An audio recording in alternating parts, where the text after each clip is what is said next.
ഗൃഹഭരണം. ഈ വിഷയമാണ് ഇന്ന് നമ്മൾ പഠന വിധേയമാക്കുന്നത്. മുസ്ലിം സ്ത്രീകൾ എന്ന നിലയിൽ നമുക്കത് വ്യക്തിഗത നിർബന്ധമാണ്, ഫർള് ഐനാണ് എന്നാണ് നമ്മൾ മനസ്സിലാക്കുന്നത്. ഇസ്ലാമിക വിശ്വാസപ്രകാരം നമ്മുടെ വിശ്വാസത്തിന്റെ അടിസ്ഥാനത്തിൽ നമുക്ക് രൂപപ്പെടേണ്ട കാഴ്ചപ്പാടാണ് നമ്മുടെ സമൂഹത്തിൽ സ്ത്രീകൾ, മുസ്ലിം സമൂഹത്തിലെ സ്ത്രീകൾ എന്നത് അംഗീകാരമുള്ളവരും ഉത്തരവാദിത്വമുള്ളവരും ജീവിതത്തിൽ കൃത്യമായി ഇടമുള്ളവരുമാണ് നാം.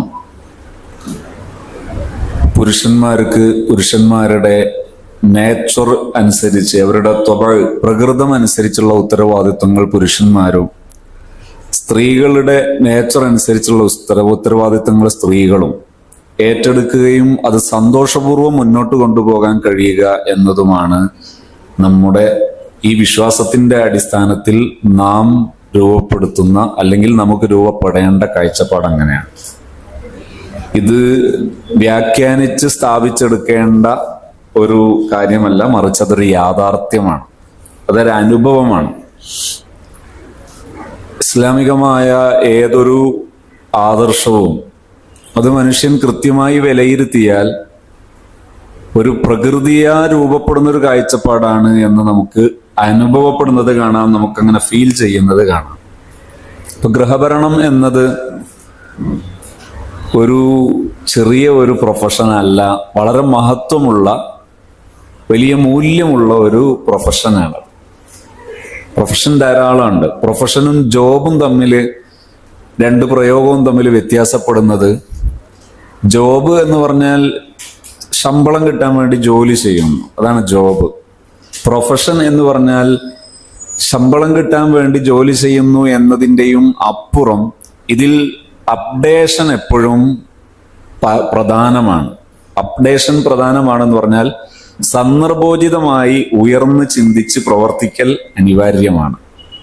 അങ്ങനെയുള്ള ഒരു ഡോക്ടർ അദ്ദേഹം MBBS പഠിക്കുന്ന സമയത്ത്, അല്ലെങ്കിൽ അതിന്റെ ശേഷമുള്ള പഠന സമയത്ത് പഠിച്ച ആ ആശയങ്ങൾ അങ്ങനെ നിർത്തി മുന്നോട്ട് പോകുന്നത് ശരിക്കും അദ്ദേഹത്തിന്റെ പ്രൊഫഷൻ സ്റ്റൈലല്ല. മറിച്ച് അദ്ദേഹം ഓരോ ഘട്ടത്തിലും പുതുതായി നടക്കുന്ന പഠനങ്ങളും അതേക്കുറിച്ച് വരുന്ന പുതിയ റിപ്പോർട്ടുകളും പുതിയ അപ്ഡേറ്റുകളെല്ലാം അറിയുകയും അത് ഇത്തിബാഴ് ചെയ്യും, ഫോളോ ചെയ്യുകയും ചെയ്യണം. ഇതുപോലെ അങ്ങനെയുള്ളൊരു പ്രൊഫഷനാണ് ശരിക്കും ഒരു ഗൃഹഭരണം എന്നത്. മറ്റൊന്ന്, മറ്റ് പല തൊഴിലുകളെയും വിലയിരുത്തുമ്പോൾ, ഇപ്പോൾ ഡോക്ടർ ആവുക, എഞ്ചിനീയർ ആവുക, വക്കീലാവുക, അക്കൗണ്ടന്റ് ആവുക, ഇങ്ങനെ തുടങ്ങി പലതരത്തിലുള്ള ഉദ്യോഗങ്ങളെ നാം വിലയിരുത്തുമ്പോൾ അതിൻ്റെയൊക്കെ താഴെയാണ്, എന്നിട്ട് തൽക്കാലം നമ്മളിങ്ങനെ ഭംഗിയാക്കാൻ വേണ്ടി മേലെയാണ് എന്ന് പറയുകയാണ് എന്ന് ചിലപ്പോഴൊക്കെ തോന്നാറുണ്ട്. ഈ തോന്നൽ ഇല്ലാതിരിക്കാൻ ഞാൻ ഇനി പറയുന്ന ഒരു 5-10 മിനിറ്റിന്റെ താഴെയുള്ള സമയം ഒന്ന് ശ്രദ്ധിച്ചാൽ മതി, എന്നാൽ എല്ലാവർക്കും ഇത് മനസ്സിലാകും. വെൻ ബ്രീത്ത് ബിക്കംസ് എയർ എന്ന് പറയുന്ന ഒരു പുസ്തകം ലോകത്ത് മില്യൺ കണക്കിന് വിറ്റഴിക്കപ്പെട്ട പുസ്തകമാണ്. ഇന്ത്യൻസ് ആയ 2 ദമ്പതികൾ, അഥവാ ന്യൂറോളജിസ്റ്റുകളായ 2 ലോകത്തറിയപ്പെട്ട ഡോക്ടേഴ്സ്, ലോകതലത്തിൽ അറിയപ്പെട്ട ഡോക്ടേഴ്സ്, അവരുടേതാണ് ആ പുസ്തകം. ആ പുസ്തകത്തിന്റെ രത്ന ചുരുക്കം എന്ന് പറയുന്നത്, ലോകം മുഴുവനും കറങ്ങി നടന്ന് പ്രശസ്തരായി നടന്ന 2 പേരാണ് ഇവർ. അവരിൽ ഈ ഭർത്താവിന്, അദ്ദേഹത്തിന്റെ പേര്, ഈ പുസ്തകം സെർച്ച് ചെയ്താൽ നിങ്ങൾക്കത് കാണാം, ഞാൻ പെട്ടെന്ന് എൻ്റെ നാവിൽ വരുന്നില്ല, ഇൻഷാല്ലാഹ് ഞാനത് പറയാം.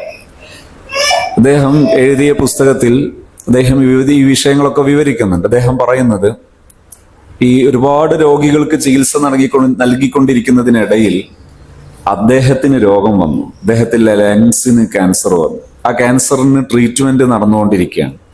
അതുവരെയുള്ള മാനസികാവസ്ഥയൊക്കെ മാറി അദ്ദേഹം പുതിയൊരു ലോകത്തെക്കുറിച്ച് അറിയുകയാണ്. ഒരു രോഗിയെ ഡോക്ടറായി മാത്രം, ഒരുപാട് രോഗികളുടെ പലപ്പോഴും ജീവിതാന്ത്യം നേർക്കാഴ്ച കണ്ട മനുഷ്യനാണ് അദ്ദേഹം. അതേപോലെ ഒരു രോഗിയായി മറ്റൊരു ഡോക്ടറുടെ ട്രീറ്റ്മെന്റിൽ വിധേയമാകുന്ന ഒരു അവസ്ഥ വരുമ്പോഴുള്ള ഒരു വ്യാഖ്യാനിക്കാൻ കഴിയാത്തൊരു ജീവിതാവസ്ഥയുണ്ട്. ഇത് നടന്നുകൊണ്ടിരിക്കുമ്പോഴാണ് അദ്ദേഹം ചിന്തിക്കുന്നത്, ഞാൻ എന്തിനാണ് ഡോക്ടറായത്, ഞാൻ എന്തിനാണ് ഡോക്ടറായത്. അങ്ങനെ ഒരുപാട് ചിന്തയും ഒരുപാട് സംവാദങ്ങൾ എന്ന് പറഞ്ഞാൽ ഒരുപാട് ആശയ വിനിമയങ്ങളും ഈ ഭാര്യയും ഭർത്താവും തമ്മിൽ നടക്കുന്നു. അങ്ങനെ അവർ തീരുമാനിക്കുന്നു, നമുക്കൊരു കുഞ്ഞു വേണം. അങ്ങനെ കുഞ്ഞാകുന്നു എന്ന് പറഞ്ഞാൽ രോഗിയായതിനു ശേഷം മരണം എണ്ണപ്പെട്ട ദിനങ്ങൾക്കപ്പുറത്ത് മരണം കാത്തു നിൽക്കുന്നു എന്ന് മനസ്സിലാകുന്ന ഒരു ജീവിത സന്ദർഭം. അത്തരം ഒരു സന്ദർഭത്തിൽ ഇവർ രണ്ടുപേരും കുഞ്ഞു വേണമെന്ന് തീരുമാനിക്കുന്നു. അങ്ങനെ കുഞ്ഞുണ്ടാകുകയും ചെയ്യുന്നു. ഭാര്യ ഗർഭിണിയായി കുഞ്ഞുണ്ടായി. കുഞ്ഞിന്റെ കൂടെ ജീവിക്കുന്ന നിമിഷങ്ങൾ, ഈ നിമിഷങ്ങളെ എല്ലാം കൂടി വർണ്ണിച്ചുകൊണ്ട് അദ്ദേഹം സമർത്ഥിക്കുന്ന ഒരു ആശയമുണ്ട്. സത്യത്തിൽ ഞാൻ ഇതിനു വേണ്ടിയായിരുന്നു ഡോക്ടർ ആകേണ്ടിയിരുന്നത്. അഥവാ എനിക്കൊരു ജീവിതം വേണം, ഈ ജീവിതത്തിന് വേണ്ടിയുള്ളതായിരുന്നു എൻ്റെ ഈ ഉദ്യോഗം ആകേണ്ടിയിരുന്നത്. അത് ഞാൻ ഇപ്പോഴാണ് അറിയുന്നത് എന്നവർ സമർത്ഥിക്കുന്ന ഒരു ഘട്ടമുണ്ട്. ഇത് ഇസ്ലാം വെറുതെ ഒരു വിഭാഗത്തെ ഇങ്ങനെ പൂട്ടണം എന്ന് കരുതി പറയുന്ന ഒരു ആശയമല്ല. ഇസ്ലാം പറയുന്നത് ഇത്രയാണ്: രണ്ട് പ്രകൃതവും അനുസരിച്ച് രണ്ടാൾക്കും ഇഷ്ടപ്പെട്ട, രണ്ടാളോടും ചേർന്ന ഉദ്യോഗങ്ങൾ രണ്ടുപേരും ഏറ്റെടുക്കുന്നു. അത് രണ്ടും മഹത്വമുള്ളതാണ്. ഇനി വല്ലപ്പോഴൊക്കെ ഒരു ജീവിത സാഹചര്യത്തിൽ ഒരു സഹോദരി തന്നെ ഈ പുരുഷനെ ഏറ്റെടുക്കുന്ന ഒരു ഉത്തരവാദിത്വം ഏറ്റെടുക്കേണ്ടി വന്നാൽ അപ്പൊ എന്ത് ചെയ്യണം? അപ്പൊ അവരതും ഏറ്റെടുക്കണം. ഒരു സ്ത്രീ ജോലി ചെയ്യേണ്ടി വന്നാൽ ജോലി ചെയ്യണം. ഒരു സ്ത്രീ അത്യാവശ്യ ഘട്ടങ്ങൾ ഒരു സ്ഥാപനത്തിന്റെ മാനേജർ ആകേണ്ടി വന്നാൽ, ഡോക്ടർ ആകേണ്ടി വന്നാൽ, അല്ലെങ്കിൽ എഞ്ചിനീയർ ആകേണ്ടി, അത് ചെയ്യണം. അല്ലാതെ പൊതുവായി സ്ത്രീയുടെ നേച്ചർ ഒരു ഹോം ഗവേണൻസ്, അതായത് ഗൃഹഭരണം, അതാണ് അവരുടെ ഉത്തമം. അപ്പൊ നമുക്ക് ചോദ്യമുണ്ട്, എന്നാലും അതൊരു രണ്ടാം നമ്പർ അല്ലേ? എന്നാലും അതൊരു രണ്ടാം നമ്പർ അല്ലേ? ഇങ്ങനെ പറയാൻ കാരണം അറിഞ്ഞ് ചെയ്യണമല്ലോ. ഞാനും എൻ്റെ ഒരു സുഹൃത്തും കൂടി ഒരിക്കൽ സിറാജുൽ ഹുദ പഠിക്കുന്ന സമയത്ത് ഒരു പ്രോഗ്രാമിന് പോയി. അങ്ങനെ പ്രോഗ്രാമിന് പോയിട്ട് ഞങ്ങൾ രണ്ടാളും ഇങ്ങനെ തിരിച്ചു വരുമ്പോൾ ഇവൻ പറഞ്ഞു, ആട്ടിറച്ചി ഭയങ്കര സൂപ്പറായിരുന്നു. അപ്പൊ ഞാൻ ചോദിച്ചു, നമ്മൾ കഴിച്ചു പോകുന്നത് ആട്ടിറച്ചിയായിരുന്നു. എന്നാ പിന്നെ എനിക്ക് നേരത്തെ പറയതായിരുന്നു. കാരണം ആട്ടിറച്ചി എന്ന് വിചാരിച്ച് തിന്നുമ്പോഴല്ലേ അതിന്റെ സുഖം കിട്ടുള്ളൂ. തിന്ന് കഴിഞ്ഞിട്ട് അതിന്റെ സുഖം തിരിഞ്ഞിട്ട് കാര്യമുണ്ട്. ഇതുപോലെ ഈ സംഗതിയൊക്കെ ചെയ്യുമ്പോൾ തന്നെ അതിന്റെ മഹത്വം മനസ്സിലാക്കി ചെയ്യുമ്പോഴേ അതിന്റെ സുഖം കിട്ടുള്ളൂ. അതുകൊണ്ടാണ് ഞാൻ ഇതിങ്ങനെ തന്നെ പറയുന്നത്. ആട്ടിറച്ചി അല്ലാത്തത് ആട്ടിറച്ചിയാണെന്ന് വിചാരിച്ച് തിന്നാനല്ല ഞാൻ ഇപ്പൊ പറയുന്നത്. അത് ആ യഥാർത്ഥത്തിലുള്ളത് അതാണെന്ന് വിചാരിച്ച് തിന്നാനാണ് ഇപ്പൊ പഠിപ്പിക്കുന്നത്. അവിടെ ഞാൻ പറയുന്നത്, ഒരു ദിവസം ഒരു ടീച്ചർ ഒരു പ്രോഗ്രാമൊക്കെ കഴിഞ്ഞപ്പോൾ എന്നോട് പറഞ്ഞു, എനിക്കൊന്ന് കാണണം. അപ്പൊ ഞാൻ പറഞ്ഞു, ആയിക്കോട്ടെ, ഇവിടെ നിന്ന് തന്നെ നിങ്ങൾ സംസാരിച്ചോളൂ. പോരാ, എനിക്ക് കുറച്ച് വിശദമായി സമയം എടുക്കണം. അപ്പൊ ഹാപ്പി സോണിൽ വെച്ച് ആ ടീച്ചർ എൻ്റെ അടുത്ത് നിന്ന് സംസാരിച്ചു. നല്ല കഴിവുറ്റ ആ സ്ഥാപനത്തിലെ നല്ല പ്രതിഭയായ നേതൃപാഠമൊക്കെ ഉള്ള ടീച്ചറാണ്, ലേഡി ടീച്ചർ. ഈ ടീച്ചർ ഭയങ്കര കരച്ചില് അപ്പോയിന്റ്മെന്റില്. അപ്പോൾ കുറെ കരഞ്ഞു. ആ കരച്ചിലിന്റെ ഇതൊക്കെ ഒന്ന് അവസാനിച്ചപ്പോ, ഇപ്പോഴും കരയുമ്പോൾ പിന്നെ കരയാൻ സമ്മതിക്കണം, അതാണ് അതിന്റെ സൈക്കോളജി. അപ്പൊ കരച്ചിൽ കഴിഞ്ഞപ്പോ അവര് പറഞ്ഞു, എൻ്റെ പ്രശ്നം എൻ്റെ ഒരു മോനാണ്. എനിക്ക് 2 മക്കളാണുള്ളത്. മൂത്തോന് 7 8 വയസ്സായിട്ടുണ്ട്. അവനിപ്പോ ക്ലാസ്, അതായത് സ്റ്റാൻഡേർഡ്, ഫസ്റ്റ് സ്റ്റാൻഡേർഡോ സെക്കൻഡ് സ്റ്റാൻഡേർഡോ അങ്ങനെ എത്തിയെന്ന് തോന്നുന്നുണ്ടെന്ന് പറഞ്ഞത്. മൂത്തോ നല്ല മോന്, നന്നായി പഠിക്കും, നല്ല സ്വഭാവം, നല്ല അച്ചടക്കം, നല്ല പെരുമാറ്റം, എന്നെ കെയർ ചെയ്യാൻ ഉഷാറ്, എല്ലാം ഉഷാർ. രണ്ടാമത്തോനുണ്ടല്ലോ 3.5 വയസ്സ്. ഇവനാണ് എൻ്റെ ജീവിതത്തിന്റെ എല്ലാ വെളിച്ചവും കിടത്തുന്നത്. എന്താ? എന്നോട് പറഞ്ഞു, ഇവനെ എൻ്റെ മൂത്ത കുട്ടിക്ക് പേടിയാ. ഇവന്റെ 3 വയസ്സിന് മൂത്തത്. ഇവന് പേടിയാണ് ഇതിന്, രണ്ടാമത്തതിന്. എന്താ? ഇപ്പം ടീച്ചർ പറയാ, ഒരു ദിവസം പറയാ, എനിക്ക് വേഗം എൻ്റെ മുടി വെട്ടിത്തരണം. എന്താന്ന് ചോദിച്ചപ്പോ ഈ ഇളയത് എന്ത് ചെയ്യും? ഈ മുടി പിടിച്ചിട്ടാണ് കുട്ടീനെ, ഈ മൂത്തോനെ കൈകാര്യം ചെയ്യുക. അപ്പൊ പേടിച്ചിട്ട് എന്നെ വേഗം വെട്ടിത്തരണമെന്ന് പറയും. ഇവർ പറഞ്ഞു, ഞാനിപ്പോ പൊതുവായിട്ടുള്ള ചടങ്ങ്, കുടുംബ സദസ്സുകളിലോ പബ്ലിക്കിലുള്ള ഇതിലൊന്നും പോകാൻ എനിക്ക് മടിയാണ്. ഒരു വിവാഹത്തിനോ കുടിയിരിക്കലിനോ വീട്ടുകൂടലിനൊന്നും പോകാനൊക്കെ എനിക്ക് മടിയാണ്. എന്താ കാരണം? ഈ കുട്ടീനെയും കൊണ്ട് പോയാൽ ഇവൻ അവിടെയുള്ള മറ്റു കുട്ടികളൊക്കെ വേദനിപ്പിക്കും, ആക്രമിക്കും. അങ്ങനെ ആക്രമിച്ച ചോദിക്കൂ, ഇതിനുണ്ടാക്കിയത് ഏതാന്ന് ചോദിക്കൂ, ഇതിന്റെ തള്ള ഏതാന്ന് ചോദിക്കും, ഇതിന്റെ ഉമ്മ ഏതാണ്, ഇതിന്റെ അമ്മ ഏതാണെന്ന് ചോദിക്കും. അപ്പൊ ഭയങ്കര നാണക്കേടാണ്. അതുകൊണ്ട് തന്നെ എവിടെയും പോകാൻ എനിക്ക് ഭയങ്കര പ്രയാസാണ് ഇതിനെന്താണ് ഒരു സൊല്യൂഷൻ? ക്ലാസ് എടുത്തു കൊടുക്കാൻ പറ്റുമോ? ടീച്ചർ കുറച്ച് ക്ലാസ് എടുത്തു കൊടുക്കൽ ഇവിടെ നടക്കൂലല്ലോ. അപ്പൊ എന്താണ് പരിഹാരം? അന്ന് ഞാനിങ്ങനെ നോക്കി എവിടെയാണ് മിസ്റ്റേക്ക്. അപ്പൊ ഞാൻ ഈ ഫാമിലിയെ പറ്റി ഒന്ന് നോക്കി. ഈ മാതാവും പിതാവും അവരുടെ ഫാമിലി നല്ല സ്വഭാവക്കാർ, ശാന്തസുന്ദര സ്വഭാവം. നല്ല രണ്ടാളെ ഞാൻ പഠിച്ചപ്പോൾ രണ്ടാളും നല്ല സ്വഭാവക്കാർ. പിന്നെ എവിടുന്ന ഈ മിസ്റ്റേക്ക് വന്നത്? അങ്ങനെ പഠിച്ചു നോക്കുമ്പോഴാണ് വല്ലാത്ത ഞെട്ടിക്കുന്നൊരു സത്യം. എന്താ? ഈ ടീച്ചർക്ക് മൂത്ത കുഞ്ഞുണ്ടാകുന്നത് ടീച്ചറുടെ ടീച്ചിങ് പീരീഡിലല്ല, അതായത് ടീച്ചിങ്ങിലുള്ളപ്പോഴല്ല. ഇത് ഞാൻ പറയുമ്പോൾ കുറെ മറുപടികളും കാര്യങ്ങളൊക്കെ ഉണ്ടാവും, അത് വൈക്ക് വന്നോട്ടെ. ഇപ്പം പറയാനുള്ളത് എല്ലാവർക്കും കേൾക്കാലോ. ടീച്ചിങ് ഫീൽഡിലുള്ളപ്പോഴല്ല ഈ മൂത്ത കുട്ടി ഉണ്ടായത്. രണ്ടാമത്തെ കുട്ടി ഉണ്ടായത് ടീച്ചർക്ക് തന്നെയാണ്, അതേ ഭർത്താവിനുമാണ്. പക്ഷെ ടീച്ചർക്ക് ഗർഭകാലയളവും അതുപോലെ ഈ കുട്ടി വളർന്നതിന്റെ സിംഹഭാഗം അഥവാ പ്രസവിച്ച കാലയളവും അതിനോട് ചേർന്ന് ഒരു ഉത്സവത്തിലുള്ള കുറഞ്ഞ കാലയളവും ഒഴിച്ചാൽ ബാക്കിയുള്ള സമയമൊക്കെ ടീച്ചർ ടീച്ചിങ്ങിലാണ്. ഞാൻ ഈ ടീച്ചറോട് പറഞ്ഞു, അത് മനസ്സിലാക്കി കൊടുക്കാൻ വേണ്ടി ഒരു A4 എടുത്തിട്ട് ആ ഒന്നാമത്തെ കുട്ടിയുടെ ഓരോ സമയം എഴുതിച്ചു. പ്രഗ്നൻസി ടൈം, പ്രഗ്നൻസി ബിഗിനിങ്, അതായത് ഗർഭകാലയളവ് തുടങ്ങിയത് എപ്പോൾ, അതുപോലെ അതിന്റെ പ്രസവം എപ്പോ, എല്ലാം എഴുതിച്ചു. ആ കാലയളവിലുള്ള ജോബും ഒക്കെ നോക്കി. രണ്ടാമത്തത് ഈ കുറഞ്ഞ സമയം ഒഴികെയുള്ള ബാക്കി എല്ലാ സമയവും ഇയാൾ ടീച്ചിങ്ങിലാണ്. ഞാൻ അദ്ദേഹത്തോട്, ടീച്ചറോട് ചോദിച്ചു, നിങ്ങൾക്ക് ഈ വീട്ടിൽ വന്ന് കുട്ടിയുടെ കൂടെ ഇരുന്ന് കുശലം പറയാനോ കളിക്കാനോ സമയം കിട്ടിയിരുന്നോ? അല്ല, ഞാൻ പറഞ്ഞു, മോളൊക്കെ ഒഴിവാക്കുക, നിങ്ങൾക്ക് കൃത്യമായി ഉത്തരം പറയാനുണ്ടോ? ഈ കുട്ടിയുടെ കൂടെ കുട്ടിക്ക് ആസ്വാദ്യകരമായ രീതിയിൽ സമയം ചെലവഴിക്കാൻ നിങ്ങൾക്ക് പറ്റാറുണ്ടായിരുന്നോ? അവസാനം ടീച്ചർ പറഞ്ഞു ശരിയാണ്. ടീച്ചർക്ക് അറിയാൻ തുടങ്ങി. ഞാൻ പറഞ്ഞു, ഇനി നിങ്ങൾ സൊല്യൂഷനിലേക്ക് കടക്കണം. അടുത്തത് എന്താ സൊല്യൂഷൻ എന്ന് പറഞ്ഞാൽ കുട്ടികൾക്ക് സ്നേഹം നൽകണം. സ്നേഹത്തിൽ ഏറ്റവും വലുതെന്താ? അതെന്താ? ഞാൻ ഭക്ഷണം കൊടുക്കുന്നില്ലേ, അലക്കി കൊടുക്കുന്നില്ലേ, ഇങ്ങനെ അതൊന്നും കൊടുത്തിട്ടില്ലെങ്കിൽ പോലും പ്രശ്നമല്ല. ഇനി കൊടുക്കാതിരുന്നിട്ട് കുലുമാലൊന്നും ഉണ്ടാക്കണ്ട. ഞാനിപ്പോ പറയാൻ പോകുന്നത് അതിനേക്കാളെല്ലാം ഇമ്പോർട്ടൻ്റ് എന്താ അറിയോ? പ്രധാനപ്പെട്ടത്, നിങ്ങൾ കുട്ടിക്ക് അറ്റൻഷൻ കൊടുക്കാറുണ്ടോ എന്ന് പറഞ്ഞാൽ, നിങ്ങളുടെ കുട്ടി നിങ്ങളുടെ കൂടെ ഉണ്ടാകുമ്പോൾ ആ കുട്ടിയെ ശ്രദ്ധിക്കാൻ നിങ്ങൾക്ക് പറ്റാറുണ്ടോ? ആ കുട്ടിക്ക് അറ്റൻഷൻ, ശ്രദ്ധ. ഒരു കുട്ടി നിങ്ങളുടെ അടുത്തുണ്ടാകുമ്പോൾ നിങ്ങളെ കുട്ടി മുഖത്ത് നോക്കിയാൽ നിങ്ങൾ അറിയണം. അങ്ങനെ കുട്ടിയുമായി അറ്റാച്ച്മെന്റ് ഉണ്ടാകണം, അറ്റൻഷൻ. ഇതാണ് പ്രധാനപ്പെട്ട ഒന്ന്.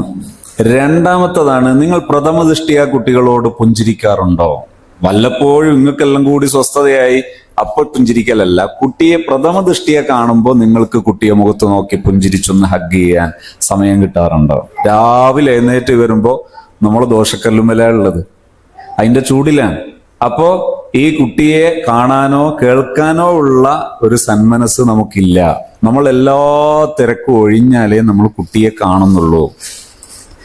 ടീച്ചർ വരുമ്പോ എന്താ ഉള്ളതെന്നറിയോ? പടച്ചോനെ, നാളത്തെ ക്ലാസ് നോട്ട്, ഇന്നലത്തെ അലക്കാനുള്ളത്, ഇങ്ങനെ എല്ലാം കൂടി ഇങ്ങനെ കടന്നു പോയല്ലാണ്. വാഷിംഗ് മെഷീനും ഫ്രിഡ്ജും എല്ലാം കൂടി ഉണ്ട് ഇതിൻ്റെ ഉള്ളില്, ഈ ടീച്ചറുടെ ഉള്ളില്. പിന്നെ എവിടെയാ ഒരു കുട്ടിക്ക് അറ്റൻഷൻ കൊടുക്കാനുള്ള ഇടം? നിങ്ങളൊന്ന് ആലോചിച്ച് നോക്ക്.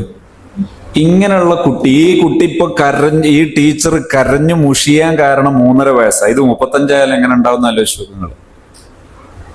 ഇന്ന് ഈ ടീച്ചറുടെ മാത്രം അസ്വസ്ഥതയാണ്, അല്ലെങ്കിൽ ആ ടീച്ചർ പോകുന്ന വീട്ടിലെ അസ്വസ്ഥതയാണ്. ഇനി ഇതെങ്ങാനും 35 വയസ്സായാലും എവിടെ എത്തുന്ന ആലോചിച്ച് നോക്കുന്നുണ്ട്.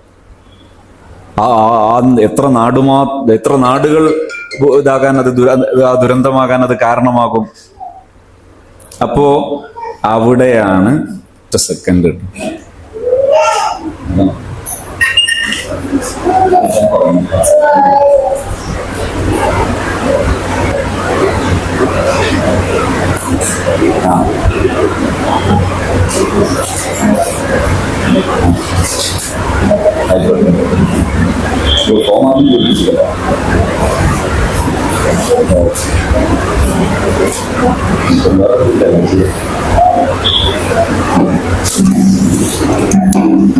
ഓക്കെ. അപ്പോ ഇവിടെയാണ് മർമ്മം. ഈ ടീച്ചറോട് ഞാൻ പറഞ്ഞു, നിങ്ങൾ ഇവിടെ നിന്ന് അങ്ങോട്ട് ഇവിടെ തുടങ്ങണം. അപ്പോൾ ടീച്ചറാകുമ്പോൾ ഞാൻ ആ ടീച്ചറോട് ചോദിച്ചു, ഇങ്ങനെ സംസാരിച്ചു, നിങ്ങൾ വീട്ടിൽ ജീവിക്കാൻ വകയില്ലാത്തതുകൊണ്ടാണോ ടീച്ചർ? അല്ല, ഒരു സുഖത്തിന്.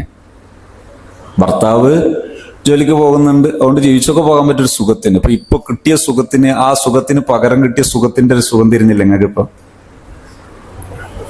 ഈ സുഖത്തിന്റെ കടുപ്പ് ഇനി ആരൊക്കെ അനുഭവിക്കാൻ പോകുന്നത് എപ്പോഴാ അറിയാന്നറിയാം. ഇവനെങ്ങാനും ഒരു മുഖ്യമന്ത്രിയൊക്കെ ആയി വെക്കണം. അപ്പോ ഒരു സ്ത്രീ നിർവഹിക്കുന്ന ദൗത്യത്തിന്റെ വലുപ്പം, ഗൃഹഭരണം നിർവഹിക്കുന്ന ദൗത്യത്തിന്റെ വലുപ്പം ഒരു നാട് നിർമ്മിക്കുന്നതിന് തുല്യമായ ഒരു പ്രൊഫഷനാണ് ഗൃഹഭരണം. ഇത് നബി സല്ലല്ലാഹു അലൈഹി വസല്ലം ഞങ്ങൾ ഭംഗിയായി പഠിപ്പിച്ചു. 14 നൂറ്റാണ്ട് മുമ്പ് അടിപൊളി ടീച്ചിങ് ആയിട്ട് നബി സല്ലല്ലാഹു അലൈഹി വസല്ലം ഞങ്ങൾ പഠിപ്പിച്ചു. അതായത് അൻസ്വാരിയത്തുകളായ സ്ത്രീകൾ അവർ കർമ്മോത്സുകരാണ്, വളരെ ഭാഗ്യവതികളാണ്. മദീനയും മദീന നാട്ടുകാരും തന്നെ ഭയങ്കര സംഭവമാണ് എന്നും. ആ അൻസ്വാരിയത്തുകളായ സഹോദരിമാര് വന്നിട്ട് പറഞ്ഞു, ഇപ്പൊ ഞങ്ങൾക്കും വേണം പ്രതിഫലം. പള്ളിയിൽ പുരുഷന്മാർ, ജമാഅത്ത് പുരുഷന്മാർ. ഇപ്പൊ ജമാഅത്തിനോട് ചേർന്നാണ് എപ്പോഴും ക്ലാസും പരിപാടിയും എല്ലാം ഉണ്ടാകുക. ഇതെല്ലാം പുരുഷന്മാർക്ക്, ഞങ്ങൾക്കും വേണ്ട കൂലിയൊക്കെ. നബി സല്ലല്ലാഹു അലൈഹി വസല്ലം തങ്ങളുടെ ടീച്ചിങ് എന്താ പറയാ? അൽ മർഅതു റാഇയത്തുൻ അലാ ബൈത്തി സൗജിഹി. ഈ പുരുഷന്മാര് ചെയ്യുന്ന ഇതിന്റെ എല്ലാം പ്രതിഫലം നിങ്ങൾക്കും കിട്ടും. നിങ്ങൾ ചെയ്യേണ്ട ഡ്യൂട്ടി എന്താ? ഗൃഹഭരണം നടത്തിയാൽ പുരുഷൻ, ജമാഅത്ത്, ജുമുഅ, പൊതുവ എല്ലാം കൂടി ഉണ്ടാക്കി നാട് മൊത്തം ഇങ്ങനെയൊക്കെ ഉണ്ടാക്കേണ്ട ചുമതല പ്രത്യക്ഷത്തിൽ പുരുഷനാണെങ്കിൽ അതിന്റെ എല്ലാം മീനിങ്, അതിന്റെ എല്ലാം അന്തസത്തയുണ്ടാക്കുന്നത് സ്ത്രീയുടെ ഗൃഹഭരണമാണ്. അപ്പൊ അവർക്കും അതേ വിഹിതം. എത്ര അടിപൊളിയാണ്! ഇതാണ് മുസ്ലിം സ്ത്രീയുടെ പ്രൊഫഷനാലിറ്റി എന്ന് പറയുന്നത്. എല്ലാവർക്കും ഇതാണ് ആവശ്യം, മനുഷ്യൻ്റെതാണ്. നമ്മൾ മുസ്ലിം എന്ന് പറയുന്നതിന് നമ്മൾ നമ്മളുടേതായ ഐഡന്റിറ്റി പറയുന്നു എന്ന് മാത്രം. മനുഷ്യൻ്റെതാണ് ഈ ആശയം. മനുഷ്യരുടെ ആവശ്യമുള്ള ഒരു നല്ല സോഷ്യൽ എഞ്ചിനീയറിംഗ്, ഒരു നല്ലൊരു സമൂഹ സൃഷ്ടിപ്പ്, ആ സമൂഹ സൃഷ്ടിപ്പിന് ആവശ്യമായ ഒരു ആദർശമാണ് ഇപ്പൊ ഈ പറയുന്നത്. അപ്പൊ ഞാൻ ചുരുക്കി പറഞ്ഞാൽ, ആദ്യം പറഞ്ഞതിന്റെ അൽ ഹാസിൽ, ടോട്ടൽ വ്യൂ പോയിന്റ്, ഇന്നമൽ അഅ്മാലു ബിന്നിയാത്ത്.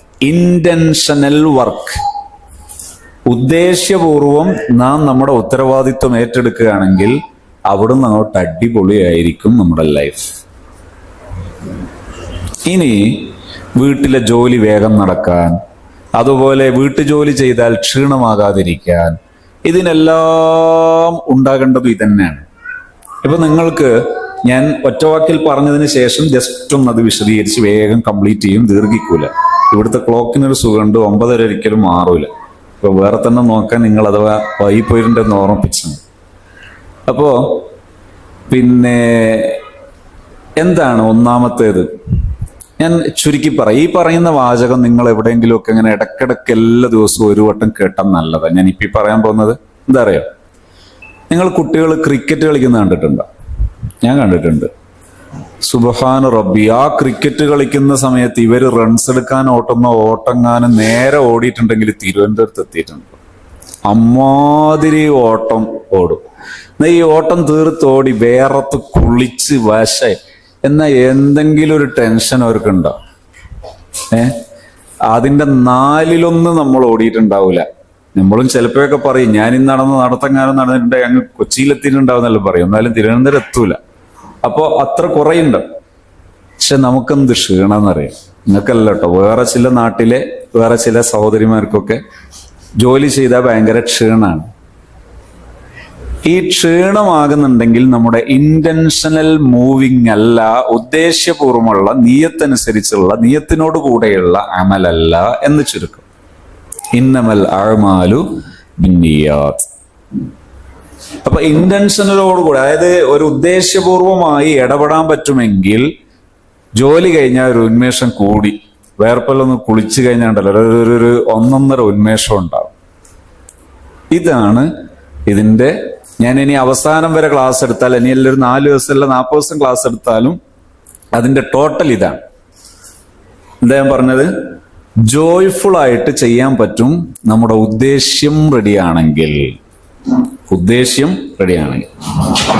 അപ്പോ ഗൃഹഭരണം നടത്തുന്ന സമയത്ത് നമുക്ക് എല്ലാ ദിവസവും നിയ്യത്ത് പുതുക്കാം. എന്താണ് പുതുക്കേണ്ടത്? അള്ളാഹുവിന്റെ അടുക്കൽ വലിയ സ്വലാഹിയത്തുള്ള, വലിയ പ്രതിഫലമുള്ള, വലിയ മഹത്വമുള്ള വലിയൊരു ഉദ്യോഗമാണ് ഞാൻ ഇന്ന് ചെയ്യുന്നത് എന്ന് ചിന്തിച്ചാൽ തന്നെ അസുഖങ്ങൾ ഡൗൺ ഡൗൺ ഡൗൺ ഡൗൺ കുറയുന്നത് കാണാം, ടെൻഷനുകൾ കുറയുന്നത് കാണാം, ജോലി ഭാരം കുറയുന്നത് കാണാം, ജോലി എടുത്താലുള്ള ക്ഷീണം കുറയുന്നത് കാണാം.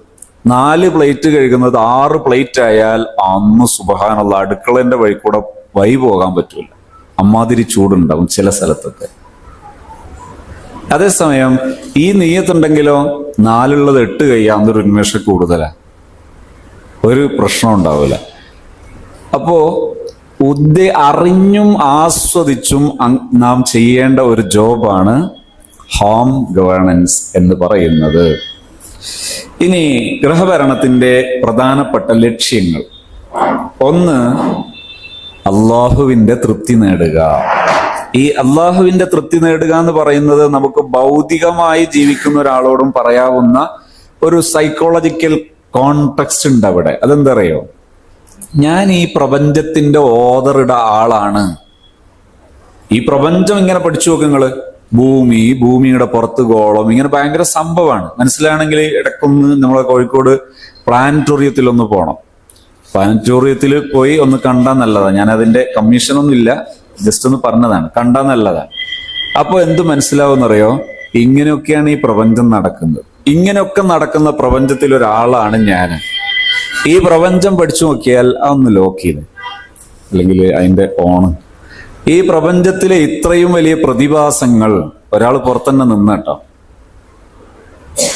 ഈ പ്രപഞ്ചത്തിലെ ഇത്രയും വലിയ പ്രതിഭാസങ്ങൾ, ഈ പ്രതിഭാസം നടക്കുമ്പോ അത് പഠിച്ചു നോക്ക്.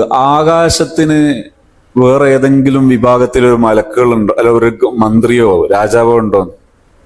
കടലിന് വേറെ തന്നെ, എല്ലാറ്റിലും മനുഷ്യന്റെ അടുത്ത് മന്ത്രിയുണ്ട്, വനവകുപ്പ് മന്ത്രിയുണ്ട്, അതുപോലെ ഫിഷറീസ് വകുപ്പ് മന്ത്രിയുണ്ട്. ഇങ്ങനെ എല്ലാറ്റിനും നമ്മളെ അടുത്ത് ഭരണകർത്താക്കളുണ്ട്. അപ്പോ ഇതിലെ എല്ലാം ശരിയായ ആള് നമ്മളാണ്. ഒരു സെൻട്രൽ പോയിന്റ് മനുഷ്യനാണ്. എങ്കിൽ ആ മനുഷ്യന് പൊതുവെ തോന്നേണ്ട ഒരു ചിന്തയാണ് ഞാൻ അള്ളാഹുവിന്റെ ആളാണ്, ഞാൻ അള്ളാഹുവിന്റെ ആളാണ്. ഇതാണ് ഇസ്ലാം പറയുന്നത്. ഒരു നല്ല കോണ്ടെക്സ്റ്റ് ആണ് ഇത്. സൈക്കോളജി, അപ്ഡേറ്റഡ് സൈക്കോളജി ഒക്കെ പറയുന്നുണ്ട് എന്ത്? I am one with the very power that created me. പ്രയോഗമാണ്, അവരുടെ ഉദ്ധരണി തന്നെയാണ്, ഞാൻ അങ്ങനെ തന്നെ പറഞ്ഞത്. അതായത് ഇത് അടിപൊളി സർക്യൂംസ്റ്റൻസസ് ആണ്. ഈ ലോകത്ത് ഇങ്ങനെ എന്തൊരു സംഭവം എന്നറിയോ? അടിപൊളിയാണ് ഈ സംഭവം. ഈ അടിപൊളി സംഭവത്തിലെ ഒരു പാർട്ടാണ് ഞാൻ. അങ്ങനെ പറയുന്നതിന്റെ മറ്റൊരു ഭാഷയാണ് അല്ലാഹു. എല്ലാം പടച്ചു പരിപാലിക്കുന്ന അള്ളാഹു. ആ അള്ളാഹുവിന്റെ ആള് എന്ന് ഈ ലോകത്താകെ പറയാൻ കൊള്ളുന്നത് മനുഷ്യനാണ്. ആ മനുഷ്യനാണ് ഞാൻ. ഇങ്ങനെയാകുമ്പോ ഞാൻ ഈ പ്രപഞ്ചദാതാവിന്റെ, പ്രപഞ്ച സൃഷ്ടാവിന്റെ, പ്രപഞ്ച പരിപാലകന്റെ ആളാണ് എന്ന് ചിന്തിക്കാൻ എന്നെ പ്രേരിപ്പിക്കുന്നതാണ് ഗൃഹഭരണം. കാരണം ഞാൻ ഗൃഹഭരണം നടത്തിയാൽ എന്താ സംഭവിക്കുക? എന്റെ കുട്ടി നന്നായാൽ ഇങ്ങനെ എല്ലാവരും ചെയ്യുമ്പോൾ ഈ നാട് നന്നാവും. ഈ നാട് നന്നാവുമ്പോൾ ലോകം നന്നാവും. കുറെ നാടങ്ങനെ നന്നാവുമ്പോൾ ലോകം നന്നാവും. ഈ ലോകം നന്നാകുക എന്ന് പറഞ്ഞ അള്ളാഹുവിന്റെ ദൗത്യം പൂർണ്ണമാകാൻ ഏറ്റവും സബബാകുന്ന ഒരു റീസണബിൾ ഏരിയയാണ്, അല്ലെങ്കിൽ ഒരു സബബാണ്, കാരണക്കാരിയാണ് ഞാൻ. ഇതാണ് അള്ളാഹുവിന്റെ തൃപ്തി എന്ന് പറയുന്നത്. ഈ പോയിന്റിലാണ് നമ്മളെ ഗൃഹഭരണം സ്റ്റാർട്ട് ചെയ്യേണ്ടത്. ഇനി ശ്രദ്ധിക്കേണ്ട രണ്ടാമത്തെ പോയിന്റ്. ഒന്നാമത്തെ പോയിന്റ് അള്ളാഹുവിന്റെ തൃപ്തി. അതിന് പറയാവുന്ന വാക്കുകൾ ലില്ലാഹി, അള്ളാഹുവിന്റെ പൊരുത്തത്തിന് വേണ്ടി എന്ന് പറഞ്ഞാൽ എനിക്ക് വേണ്ടി എന്നാണ് അതിന്റെ അർത്ഥം, അല്ലേ? അള്ളാഹുവിന്റെ പൊരുത്തം എന്ന് പറഞ്ഞാൽ അള്ളാഹ്ക്ക് എന്തോ കൂടുതൽ കിട്ടുന്നതാണോ? അല്ല. അള്ളാഹുവിന്റെ തൃപ്തി എനിക്ക് കിട്ടൽ എന്റെ നേട്ടമാണ്. ഇപ്പൊ എനിക്ക് വേണ്ടി. ഇതിനാണ് ഈ സൈക്കോളജിയിൽ എന്ത് പറയാ? സെൽഫ് ലവിങ് എന്ന് പറയാ. എന്താ സെൽഫ് ലവിങ്? സെൽഫ് ലവിങ് എന്ന് പറഞ്ഞാൽ സ്വന്തത്തെ ഇഷ്ടപ്പെടുക. ഇതാണ് ഈ സ്വന്തത്തെ ഇഷ്ടപ്പെടുക എന്ന് പറയുന്നത്. അങ്ങനെ ചെയ്യാൻ പറ്റുക. ഇതാണ് ഒന്ന്. രണ്ട്, നമ്മുടെ ഈ കുടുംബത്തിന്റെ ശാരീരിക, മാനസിക, ആത്മീയ സുരക്ഷ. രണ്ടാമത്തത് നമ്മുടെ കുടുംബത്തിന്റെ ശാരീരിക, മാനസിക, ആത്മീയ സുരക്ഷ. സംഭവം തന്നെയാണത്, ചില്ലറ സംഭവം എന്നല്ല ഇത്. ശാരീരിക സുരക്ഷ നമ്മളാണ്, ആത്മീയ സുരക്ഷ നമ്മളാണ്, മാനസിക സുരക്ഷ നമ്മളാണ്. ഇതിന് പടച്ചോനെ ഇനിയിലെല്ലാം കൂടി കുറെ ഇനിയെന്തോ ചെയ്യണോ? നിങ്ങളൊന്നും ചെയ്യാണ്ടെന്നാൽ തന്നെ എല്ലാം ഉഷാറാകും. എന്താ ചെയ്യേണ്ടത്? നിങ്ങൾക്കൊരു സ്വസ്ഥത ഉണ്ടായാൽ മതി. നിങ്ങൾ സ്വസ്ഥരായി ഇരിക്കാൻ പറ്റുമെങ്കിൽ തീർച്ചയായും സംഭവ ബഹുലമാകും. നിങ്ങൾ കുറ്റപ്പെടുത്തുകയാണെന്ന് കരുതണ്ട കേട്ടോ. എൻ്റെ ഭാര്യയും കൂടി ഇവിടെ ഇരിക്കുന്നുണ്ട് നിങ്ങളെ കൂടെ. അതായത് നിങ്ങൾ സ്വസ്ഥമായി ഇരിക്കുക എന്ന് പറഞ്ഞാൽ നിങ്ങൾ എന്തോ ബഹളം വെച്ചിട്ടാണ് കുഴപ്പമുണ്ടാക്കുന്നതെന്ന് ഞാൻ പറയുന്നില്ല. നിങ്ങൾക്ക് അങ്ങനെ തോന്നുന്നുണ്ടെങ്കിൽ നിങ്ങൾ തിരുത്തുകയും വേണം. അഥവാ അങ്ങനെ തോന്നുന്നുണ്ടെങ്കിൽ തിരുത്തുകയും വേണം. ഒരു ദിവസം എൻ്റെ അടുത്ത് ഒരു രക്ഷിതാവ്, ഒരു ഉമ്മ വന്നു. ഹാപ്പി സോണിന്റെ ലൈഫ് എൻറിച്ച്മെന്റ് ട്രെയിനിങ്ങിൽ. ഉമ്മാന്റെ പരാതി എന്താ പറയുക? എൻ്റെ മോന് 19 20 വയസ്സായി, ഡിഗ്രി കാലയളവാണ്, ഇപ്പൊ പഠിപ്പിനും പോകുന്നില്ല, ജോലിക്കും പോകുന്നില്ല, വീട്ടിലിങ്ങനെ ഇരിക്കും, ഫോൺ ഉപയോഗിക്കും. രാത്രി 11 മണിയാകുമ്പോൾ കൂട്ടുകാരുടെ കൂടെ അങ്ങ് ഇറങ്ങിപ്പോകും. ഇപ്പൊ എനിക്ക് പേടിയാണ്, എപ്പോഴും വീട്ടിൽ പ്രശ്നമാണ്, ഒരുപാട് തവണയായി. ചില സമയത്ത് പറയും ഇന്ന് മന്തി വെക്കണോന്ന് പറയും. അഥവാ മന്തിന്റെ വിധിയില്ല എന്നാണ് പറഞ്ഞിട്ടുണ്ടെങ്കിൽ ഫ്രിഡ്ജ് വലിച്ച് ഫ്രിഡ്ജ് തുറന്ന് എല്ലാ സാധനവും വലിച്ചിടും. പിന്നെ അത് എടുത്തു വെക്കാൻ തന്നെ 2 ദിവസം വേണ്ടി വരും, കാരണം നമ്മളെ ഫ്രിഡ്ജൊക്കെ അങ്ങനെ ആയിരിക്കുമല്ലോ. അപ്പോ ഈ സ്ഥിതിവിശേഷമാണ്. കഴിഞ്ഞ ദിവസം എന്നെ ഇവൻ 2 വീലറിന്റെ ബാക്ക് കയറ്റിയിട്ട് ഒരു സവാരി, ആ സവാരി തുടങ്ങിയപ്പോൾ ഇവൻ എന്നോട് പറഞ്ഞു എനിക്ക് 2600 റുപ്യ വേണം ഇന്ന ആവശ്യത്തിന്. ഇവരുടെ അടുത്ത് ആകെ ബാക്കിയുള്ളത് 600 റുപ്യ. അത് തന്നെ പർച്ചേസിങ്ങിന് വേണ്ടി വെച്ചതാ. ഈ പെണ്ണുങ്ങൾ പറഞ്ഞു മോനെ ഒരു കാര്യം ചെയ്യും, 2600 600 എൻ്റെ അടുത്ത് ബാക്കിയുണ്ട്, അത് ഞാൻ സാധനം വാങ്ങാൻ വെച്ച, എന്നാലും സാരിയില്ല, അത് നീ എടുത്തോ. പക്ഷെ ഇവന് പറ്റിയില്ല. ഇവരെന്ത് ചെയ്തു എന്ന് പറഞ്ഞാൽ ഈ ഉമ്മാനെ ബാക്കിൽ ഇരുത്തിയിട്ട് എല്ലാ സർക്കസും കളിച്ചു. അങ്ങനെ ഉമ്മാന്റെ കുടിച്ച മുലപ്പാലടക്കം പള്ളേന്ന് കത്തിപ്പോയി എന്നാ പറഞ്ഞു. അമ്മാതിരി ബേജാറും വിഷമവുമായി വെപ്രാളപ്പെട്ടു. ഈ ഉമ്മ എന്നോട് പറഞ്ഞു ഇനിയൊന്നും ചെയ്യാനൊന്നും ബാക്കിയില്ല. ഇവനെ അടുത്ത കാലത്ത് ഇവന്റെ രക്ഷിതാക്കളെല്ലാരും കൂടെ കൂട്ടി കോഴിക്കോട് അറിയപ്പെട്ട ഹോസ്പിറ്റലിൽ ഇഖ്റയിൽ കാണിക്കാൻ കൊണ്ടുപോയി. അവിടുത്തെ സൈക്യാട്രിസ്റ്റിന് കാണിച്ചപ്പോൾ ഇവൻ അവിടുന്ന് വയലന്റായി. ഡോറും ഇതൊക്കെ അടിച്ചു പൊളിച്ചപ്പോൾ അവർ പിടിച്ച് ചങ്ങലക്കിട്ട് അവർ സഡേഷൻ കൊടുത്തു. ഇങ്ങനെയൊക്കെ ഉണ്ടായതാണ്. എന്താ ചെയ്യേണ്ടത്? ഞാൻ ഫുർഷനൊക്കെ ഓരോന്ന് കേട്ടു. എല്ലാം കേട്ടതിന് ശേഷം ഞാൻ അവരോട് പറഞ്ഞൊരു കാര്യം ചെയ്യാം. 16 സെഷനാണ് സാധാരണ ലെറ്റിൻ്റെത്. നിങ്ങൾ ഈ ലെറ്റിൽ പൂർണ്ണമായിട്ട് വരിക. ഇപ്പൊ ഒരാഴ്ച ചെയ്യേണ്ടത് എപ്പോഴൊക്കെയാണ് പ്രശ്നം ഉണ്ടാകുന്നത് ഓരോന്നും ഞാൻ ഇങ്ങനെ ചോദിച്ചു. എപ്പോഴാണ് പ്രശ്നം ഉണ്ടായത്, ഓരോന്നും ചോദിച്ചു. ഞാൻ പറഞ്ഞു ഈ ഒരാഴ്ച നിങ്ങൾ ഇവനോട് ഒരു അക്ഷരം മിണ്ടരുത്. ആയിക്കോട്ടെ. അപ്പൊ ഞാൻ പിന്നെയും പറഞ്ഞു ഒരക്ഷരം ആയിക്കോട്ടെ എന്ന് പറഞ്ഞു. മൂന്നാമത് ഞാൻ പറഞ്ഞു എന്ത്, ഒരക്ഷരവും മിണ്ടാതിരിക്കാൻ പറ്റും. അപ്പൊ എന്നോട് ചോദിച്ചു ഭക്ഷണം കഴിക്കാൻ പറയണ്ടേ. അപ്പൊ ഞാൻ പറഞ്ഞു 19 20 വയസ്സായ മോന് ഭക്ഷണം കഴിക്കാൻ പറയണോ? അപ്പൊ എനിക്ക് വിശക്കൂലേ? മോന് വിശക്കൂലേന്ന് ചോദിക്കുന്ന 20 വയസ്സായ മോന് വിശക്കൂലേന്ന് ചോദിക്കുന്ന ഉമ്മാക്കാണ് പ്രശ്നം, കുട്ടിക്കല്ല. അപ്പൊ ഞാൻ പറഞ്ഞു അവന് വിശന്നോട്ടെ, വിശന്നല്ല വന്ന അപ്പൊ ഉണ്ടാക്കാൻ പറ്റുമെന്ന് ചോദിച്ചാൽ ഉണ്ടാക്കിക്കോ, ഭക്ഷണം ഉണ്ടാക്കിക്കോ, എന്ത് ചെയ്യണ്ട, കഴിക്കാൻ വേണ്ടി പിന്നാലെ പോകണ്ട. എന്താ അറിയാം, നമ്മള് ഈ ചിലര് നാവുകൊണ്ടാ ചിന്തിക്കുക. അങ്ങനെ ഒരു പ്രശ്നമുണ്ട്, നാവുകൊണ്ട് ചിന്തിക്കുന്ന ഒരു പ്രശ്നമുണ്ട്. അതായത് ഭക്ഷണം ആയി തീർന്നിട്ടില്ല, ഭക്ഷണം ആകുന്നതിന്റെ മുമ്പ് നമ്മൾ എന്ത് പറയും, ആയിട്ടുണ്ടേ വന്നോന്ന് പറയും. വന്നിരുന്ന് നോക്കിയാൽ ചിലപ്പോൾ ആയിട്ടുണ്ടാവില്ല. ഈ ഒരു പ്രശ്നമുണ്ട് നമുക്ക്. ഇവിടെയാണ് നമ്മൾ പ്രശ്നങ്ങളെല്ലാം തുടങ്ങുന്നത്. പലപ്പോഴും നമ്മൾ സംസാരിക്കുന്നത് ചിന്തയുടെ പുറത്തല്ല, സംസാരത്തിന്റെ പുറത്താണ് ചിന്തിക്കുന്നത്. അപ്പൊ ഞാൻ ഇവരോട് പറഞ്ഞു നിങ്ങൾ ഈ ഒരാഴ്ച ഒന്നും ഉണ്ടണ്ട, ഭക്ഷണം ഉണ്ടാക്കിക്കോ, കൊണ്ടാച്ചു, അതിനാവശ്യമുള്ളപ്പോൾ അവൻ കഴിക്കുക, നിങ്ങൾ ഉണ്ടത്. അങ്ങനെ ചോദിച്ചപ്പോൾ എത്ര ദിവസം വേണ്ടി വരുമെന്ന് ആദ്യം പിന്നെ പറയാ, ഇപ്പൊ ഇത് തുടരുക. അങ്ങനെ ഒരാഴ്ച കഴിഞ്ഞ് വന്നു. ഞാൻ ചോദിച്ചു ഈ ആഴ്ച പ്രശ്നമുണ്ടായി? ഈ ആഴ്ച ഒരു പ്രശ്നമില്ല. രണ്ടാമത്തെ ആഴ്ച ഇതുപോലെ, ഇനി ഈ ഒരാഴ്ച ഇങ്ങനെ തന്നെ എന്ന് പറഞ്ഞു. അങ്ങനെ രണ്ടാമത്തെ ആഴ്ചയും കഴിഞ്ഞപ്പോഴും പ്രശ്നമൊന്നുമില്ല. മൂന്നാമത്തെ ആഴ്ച പറഞ്ഞു ഈ ഒരാഴ്ച പ്രശ്നം ഉണ്ടായി. ഞാൻ ചോദിച്ചു എന്തേ? അത് വീട്ടിൽ ഇവന്റെ കാർന്നോർ വന്നിരുന്നു. ഞങ്ങളെ ആ കോഴിക്കോട് ഭാഗത്തൊക്കെ കാർന്നോർ എന്ന് പറഞ്ഞാൽ അമ്മാവൻ വന്നിരുന്നു. ഇവിടെ കാർന്നോർ എന്ന് പറഞ്ഞാൽ ജ്യേഷ്ഠൻ അല്ലെ. അപ്പൊ അമ്മാവൻ വന്നിരുന്നു. അമ്മാവൻ വന്നു പോയപ്പോ പ്രശ്നമായി. എന്താ പ്രശ്നം? അമ്മാവൻ പറഞ്ഞു, ഇതെന്താണ് ഇങ്ങനെ ഇരുന്നാ മതിയോ, ഇത് എത്ര ആയിട്ടുണ്ട് എന്നറിയാം, ഒന്ന് ചുമര് വരച്ചു, ഇത്ര നീളമുണ്ട് നീ. ഇതെല്ലാം കൂടി പറഞ്ഞു പോയപ്പോ അന്ന് തുടങ്ങി പ്രശ്നം. അപ്പൊ ഇവിടുന്ന് പ്രശ്നം ഉണ്ടായത്, കുറ്റപ്പെടുത്തിയാൽ ആർക്കും പ്രശ്നം ഉണ്ടാവും, ഈ ഉമ്മാക്കും പ്രശ്നം ഉണ്ടാവും. ഉമ്മാനെ കുറ്റം പറഞ്ഞു നോക്കണം തിരിയണമെങ്കിൽ. അപ്പൊ മനസ്സിലാവും. അപ്പോ അതിവനും ഉണ്ടായതാണ്. ഇതിൽ ഞാൻ പറയുന്നത് പലപ്പോഴും ഡീലിംഗ് അത് വളരെ പ്രധാനമാണ്. ഇൻഷാ അല്ലാഹ് ശേഷം ഒരു വിഷയമായിട്ട് നമുക്കത് ആവശ്യമുള്ള ഇടത്ത് സംസാരിക്കാം. പറഞ്ഞു വരുന്ന വിഷയം, നമ്മൾ ഏറ്റവും കൂടുതൽ നമ്മുടെ ശ്രദ്ധയിൽ വരേണ്ട ഒരു ഭാഗം നമ്മുടെ ഒരു ഫാമിലിയുടെ ശാരീരിക, മാനസിക, ആത്മീയ സുരക്ഷ നമ്മുടെ കൈകളിലാണ്. അതെങ്ങനെ? പലപ്പോഴും നമ്മളൊന്ന് ശാന്തമായാൽ മതി, കഠിനാധ്വാനം ഒന്നും ചെയ്യണ്ട, വളരെ സ്മാർട്ടായിട്ട് ചെയ്യാൻ പറ്റും. ഈ സ്മാർട്ടായിട്ട് ചെയ്യാൻ പറ്റും എന്ന് പറയുമ്പോൾ ഈ ഇരിക്കുന്ന നിങ്ങൾക്ക് പലപ്പോഴും ഒരുപാട് ചോദ്യങ്ങൾ ഉണ്ടാവും. അത് പറയുന്നത് ശരിയല്ല, ഞാൻ ഈ പറയുന്നതൊക്കെ ചെയ്തു നോക്കിയതാണ്. അതിന്റെ പരിഹാരം ട്രെയിനിങ് ആണ്. ട്രെയിനിങ് എന്താണ്? നിങ്ങൾ ഓരോ ആഴ്ചയിലും നിങ്ങളുടെ ലൈഫിലുള്ള വിഷയം ഷെയർ ചെയ്യുക, എന്നിട്ട് നിർദ്ദേശങ്ങൾ കേട്ടു നോക്കുക, പ്രാക്ടീസ് ചെയ്തു നോക്കുക. അങ്ങനെ മുന്നോട്ട് പോകുന്നതിനാണ് ട്രെയിനിങ് എന്ന് പറയുക. ആ ട്രെയിനിങ് നിങ്ങൾ ചെയ്യാൻ സന്നദ്ധമാണോ അത് നിങ്ങൾക്ക് അവിടെ ബോധ്യപ്പെടും. അതിന് ഈ ഇരിക്കുന്നവരിൽ തന്നെ ധാരാളം തെളിവ് ഉള്ളവരുണ്ട്, അനുഭവപ്പെട്ടവരുണ്ട്. അതാണ് ട്രെയിനിങ്, പരിശീലനം എന്ന് പറയുന്നത്. അപ്പോ ശാരീരിക, മാനസിക, ഒരു ഫാമിലിയുടെയാണ്, നമ്മളെ മാത്രമല്ല, ഒരു ഫാമിലിയുടെ ശാരീരിക, മാനസിക, ആത്മീയ സുരക്ഷ നമ്മുടെ കൈകളിലാണ്. എന്താ ചെയ്യേണ്ടത്? നമ്മളിൽ ശാന്തി ഉണ്ടാവുക, നമ്മളിൽ ശാന്തി ഉണ്ടാവുക. ഇതാണ് അതിനു വേണ്ടി ചെയ്യേണ്ടത്.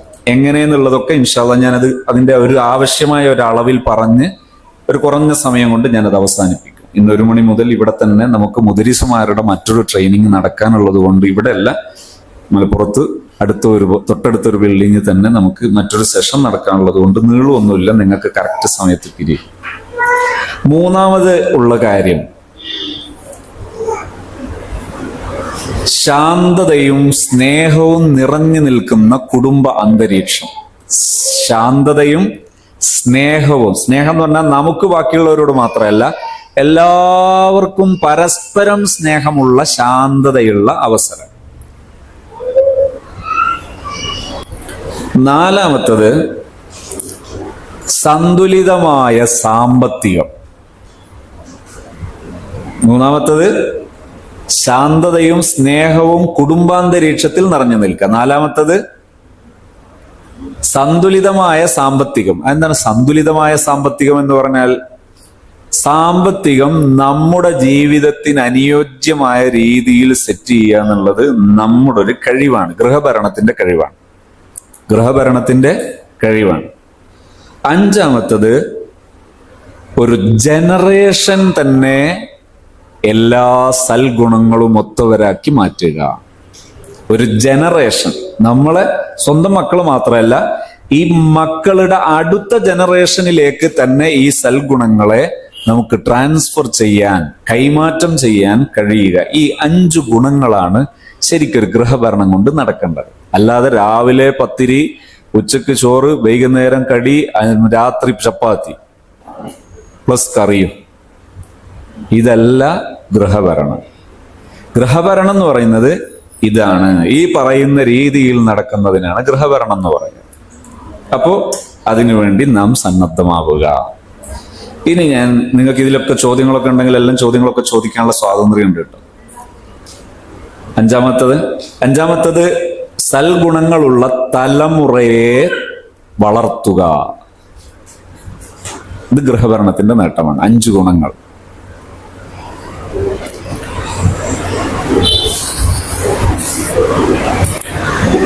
പരിശുദ്ധ ഖുർആനിന്റെ സമീപന രീതി, യാ അയ്യുഹല്ലദീന ആമനു ഖൂ അൻഫുസകും വഅഹ്ലീകും നാറൻ വഖൂദുഹന്നാസു വൽ ഹിജാറത്തു അലൈഹാ മലായികത്തുൻ ഗിലാദുൻ ശിദാദ് ലാ യഅസൂനല്ലാഹ മാ അമറഹും വയഫ്അലൂന മാ യുഅ്മറൂൻ.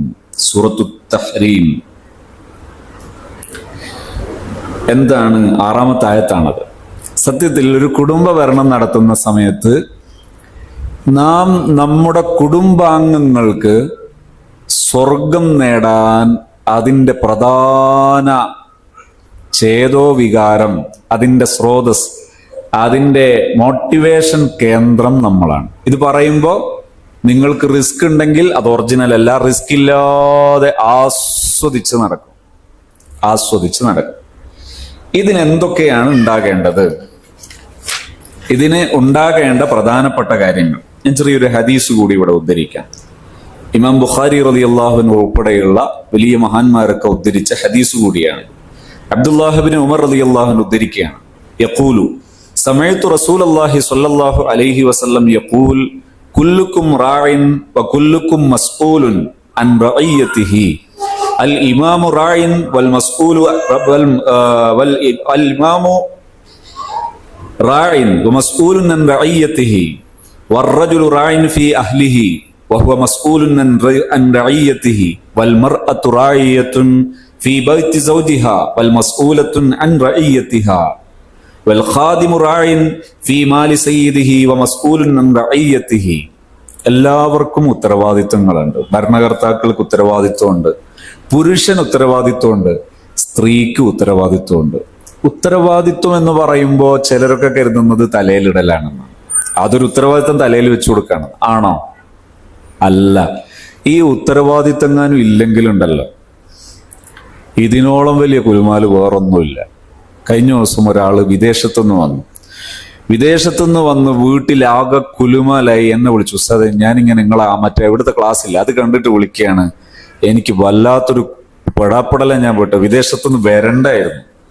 അപ്പൊ എന്തെങ്കിലും രക്ഷ. ഞാൻ ചോദിച്ചു എന്ത് പറ്റി? അപ്പൊ ഇയാൾ പറഞ്ഞു നീളാൻ തുടങ്ങിയപ്പോ ഞാൻ പറഞ്ഞൊരു കാര്യം ചെയ്യും, ചൊവ്വാഴ്ച നമ്മളെ മലപ്പുറം ഹാപ്പി സോൺ സെന്ററിൽ ലെറ്റ് നടക്കുന്ന, നിങ്ങൾ അവിടെ വന്നാൽ മതി. ഇപ്പൊ വന്നു. ഇപ്പൊ എന്താ വിഷയം? അത് ഉമ്മ ഭയങ്കര കരച്ചിലും പറച്ചിലും. എന്തേ മോനെ, നിന്റെ ഭാര്യ വന്നതിന് ശേഷം അവളെ പൊന്നുപോലെ നോക്കി വേണ്ടതെല്ലാം ചെയ്തു കൊടുത്ത് കുഞ്ഞിനെ നോക്കിക്കൊടുക്കും, പണിയെടുത്തു കൊടുക്കും. അങ്ങനെ അവളെ പരിരക്ഷിച്ചു കൊണ്ടുവരുന്ന ഞാന് ഇപ്പൊ നോക്കുമ്പോ എന്നെ ഓൾക്ക് പറ്റുന്നില്ല.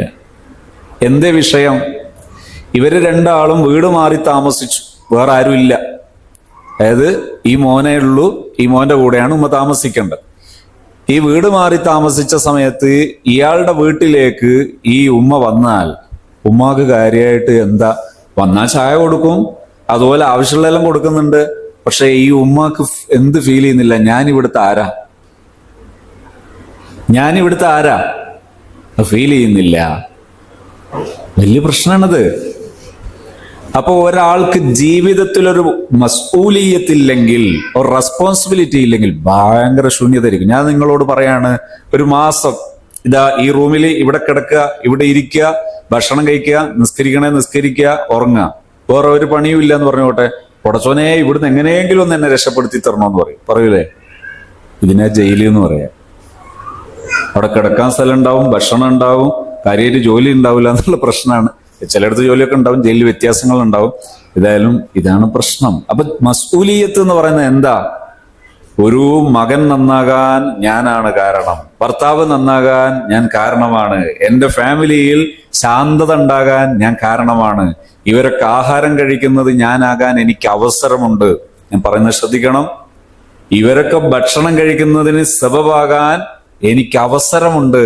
അങ്ങനെ ബാധ്യത ഇസ്ലാം വെച്ചിട്ടില്ല കേട്ടോ. നമ്മുടെ സാമൂഹിക സന്ദർഭത്തിൽ പുരുഷൻ പുറത്തും പോയി ഭക്ഷണവും വെച്ച് അങ്ങനത്തെ സാഹചര്യം ഇല്ലാത്തത് കൊണ്ട് നമ്മളത് ചെയ്യുന്നു, അല്ലാതെ ഉത്തരവാദിത്തം ഏൽപ്പിച്ചിട്ടില്ല ശരിക്കും. പക്ഷെ സാമൂഹിക സാഹചര്യത്തിൽ അത് ഏറ്റെടുക്കാനുള്ള ഒരു ധാർമ്മിക ഉത്തരവാദിത്വം നമ്മളത് ഏറ്റെടുക്കുന്നു. അപ്പൊ അതിലൊരു സുഖം, അതിലൊരു സന്തോഷം, ഈ സന്തോഷം അനുഭവിക്കുന്നുണ്ടെങ്കിൽ എല്ലാം റെഡി ആയിരിക്കും. ഭക്ഷണം കറക്റ്റ് സമയത്തുണ്ടാവും, അല്ലെങ്കിൽ എപ്പോഴും വെയിറ്റ് ഉണ്ടാവും. ഒരു ഭക്ഷണത്തിന് നിങ്ങൾ ഇറങ്ങുമ്പോൾ, നിങ്ങൾ സുബഹി നിസ്കരിച്ചിട്ട് ഭക്ഷണം ഉണ്ടാക്കുകയാണ്. ഭക്ഷണം ഉണ്ടാക്കുമ്പോൾ നിങ്ങളെ മനസ്സിൽ ഉണ്ടാകുന്ന പ്രതിഫലം എന്താണോ, നിങ്ങൾ ഒരു ജുസ് ഖുർആൻ ഓതുകയാണ്. ഈ ഖുർആൻ ഓതുന്നതിനാണോ ഭക്ഷണം ഉണ്ടാക്കുന്നതിനാണോ കൂടുതൽ പ്രതിഫലം? ഭക്ഷണം ഉണ്ടാക്കുന്നത്. ഖുർആൻ ഓതിയാൽ അതിന്റെ പ്രതിഫലം ഇവിടെ ഒതുങ്ങും. ഖുർആൻ ഓതണ്ടെന്ന് കേൾക്കല്ലേ ഞാൻ പറഞ്ഞത്. ഖുർആൻ ഓതിയാൽ അതിവിടെ തീരും, നിങ്ങളിൽ ഒതുങ്ങും. അതേസമയം നിങ്ങളവിടെ ഭക്ഷണം ഉണ്ടാക്കുമ്പോൾ കുട്ടി മദ്രസയിൽ നേരത്തെ പോകുന്നത് നിങ്ങൾ മുഖേനയാണ്. ഭർത്താവ് ജോലിക്ക് നേരത്തെ പോകുന്നത് നിങ്ങൾ കാരണമാണ്. അപ്പൊ ഇവരെല്ലാം സ്വസ്ഥത ഉണ്ടാകുന്നതിന്റെ കാരണം ഈ ബോധ്യം മനസ്സിലുണ്ടെങ്കിൽ ഖുർആൻ എന്നിട്ട് ഓതിയാ മതി. കൂലി കൂടുതലാ, മനസ്സിന് സുഖം കൂടുതലാ. അതിനാണ് ഹ്യൂമാനിറ്റി, ഹ്യൂമിലിറ്റി, മാനുഷിക മൂല്യം, ധാർമ്മികത, വിനയം, ഇതൊക്കെ പറയുന്നത് ഇതിനാണ്. ഇതാണ് ഇസ്ലാമിക് ലൈഫ് മോഡ്. ഇനി ഗൃഹഭരണത്തിന്റെ പ്രധാന മേഖലകൾ ഏതൊക്കെയാണ്? ഒന്ന്, ആത്മീയതയുള്ള ഗൃഹഭരണം, ആത്മീയതയുണ്ടാക്കുന്ന ഗൃഹഭരണം. ഇതിന് ലാസ്റ്റ് നിങ്ങൾക്ക് ഒരു 2 പേജ് A4 ഒരു ഇത് തരും. അത് നിങ്ങളൊരു മാസം കണ്ടിന്യൂ ആയിട്ട് ഇൻഷാ അല്ലാഹ് നിങ്ങൾക്ക് എല്ലാവർക്കും താല്പര്യം ഉണ്ടെങ്കിൽ നിങ്ങളൊരു ഗ്രൂപ്പിൽ ജോയിൻ ചെയ്യിപ്പിച്ചു തരും. ഇനി നല്ല താല്പര്യമുള്ളവരാണെങ്കിൽ നിങ്ങൾക്ക് ലെറ്റിലോ ഓൺലൈനായോ ഫിസിക്കലായോ ജോയിൻ ചെയ്യാം. എന്നാൽ അതിൽ കറക്റ്റ് നിങ്ങൾ ഫോളോ അപ്പ് ചെയ്താൽ നിങ്ങൾക്ക് ഒരു 1.5 മാസം കൊണ്ട് ലൈഫിൽ ആരോഗ്യത്തിന് മാറ്റം ഉണ്ടാകും, മാനസിക വിഷയങ്ങൾക്ക് എല്ലാറ്റിനും മാറ്റങ്ങൾ ഫീൽ ചെയ്യുന്നത് കാണാം. പക്ഷെ അത് ഞാൻ ഷെഡ്യൂൾ ശേഷം പറയാം. എന്തൊക്കെയാണ് ആത്മീയ ഗൃഹഭരണത്തിന് ഉണ്ടാകേണ്ടത്? ഒന്ന്, 5 നേരത്ത് ഫസ്റ്റ് ടൈമിൽ നിസ്കാരം നടക്കണം. 5 നേരവും ആദ്യ വക്കത്തിൽ നിസ്കാരം നടക്കണം. നമ്മളെ വീട്ടിൽ ശ്രദ്ധിക്കണം, നമ്മൾ നിസ്കരിക്കുമ്പോൾ വേറൊരാൾ നിസ്കരിക്കാത്തതിന് ബഹളമൊന്നും വെക്കരുത്. നമ്മൾ നിസ്കരിച്ചാൽ മതി. വേണമെങ്കിൽ വേറൊരാൾ ഉണർത്തിക്കോ 1 വട്ടം, 2ാമത് വേണ്ട. വല്ലാതെ മുട്ടിയിട്ട് നിവൃത്തിയില്ലെങ്കിൽ 2ാമത് പറഞ്ഞ, 3ാമത് എന്തായാലും വേണ്ട. വേറൊരാളെയും ശല്യം ചെയ്യേണ്ട, നിസ്കരിച്ചാൽ മതി. വേറൊരാളെയും മക്കളെ ആയാലൊന്നും നിർബന്ധിക്കൊന്നും വേണ്ട എന്ന് പറഞ്ഞതിന്റെ അർത്ഥം മക്കൾ നിസ്കരിക്കേണ്ടതില്ല എന്നല്ല, മക്കൾ നിർബന്ധമായും നിസ്കരിക്കണം. അതിന് ഇങ്ങനെ ചെയ്താലാണ് ഫലം കാണുക. അല്ലെങ്കിൽ ചിലപ്പോ ഒക്കെ മോൻ വിചാരിച്ചിട്ടുണ്ടാവും, ഞാൻ ഇതൊന്ന് വരച്ച് കഴിഞ്ഞിട്ട് ഇപ്പിങ് നിസ്കരിക്കട്ടെ, നീ ഉമ്മാന്റെ പറച്ചിൽ കേട്ടാ വിചാരിക്കും ഇതും വരക്കട്ടെ, 4 എണ്ണം കൂടി വരക്കട്ടെ എന്നിട്ട് നിസ്കരിക്കാം. അതാണ് പറച്ചിൽ കൂടിയാലുള്ള പ്രശ്നം. അപ്പൊ അതായത് നമ്മുടെ സ്വഭാവം പെരുമാറ്റം മോശമായി പോകുന്നു എന്നുള്ളതാണ് പ്രശ്നം. അപ്പൊ 1, 5 നേരം നിസ്കാരം. 2, ഖുർആൻ പാരായണം. ഖുർആൻ പാരായണം ചെയ്യുമ്പോ എങ്ങനെ പാരായണം ചെയ്യുന്ന നല്ലതെന്നറിയോ? ഒരു നല്ല വൃത്തിയുള്ള, കാണാൻ നല്ല സ്റ്റൈലുള്ള നല്ലൊരു ഖുർആൻ വെക്കുന്ന ഒരു പീഠം, അതിനു വേണ്ടി ഇരിക്കാൻ പറ്റുന്ന നല്ലൊരു ഇരിപ്പിടം, ഇതെല്ലാം അടിപൊളിയായിട്ടുള്ളതാണ്. ആ ജനലും നടക്കും, ഒരാൾ ആ ജനലും നടക്കും. അല്ലെങ്കിൽ ചിലപ്പോ നമ്മളും കൂടി അങ്ങ് ഫുട്ബോൾ ഗ്രൗണ്ടിലെത്തും. അമ്മാതിരി അനൗൺസ്മെന്റ്.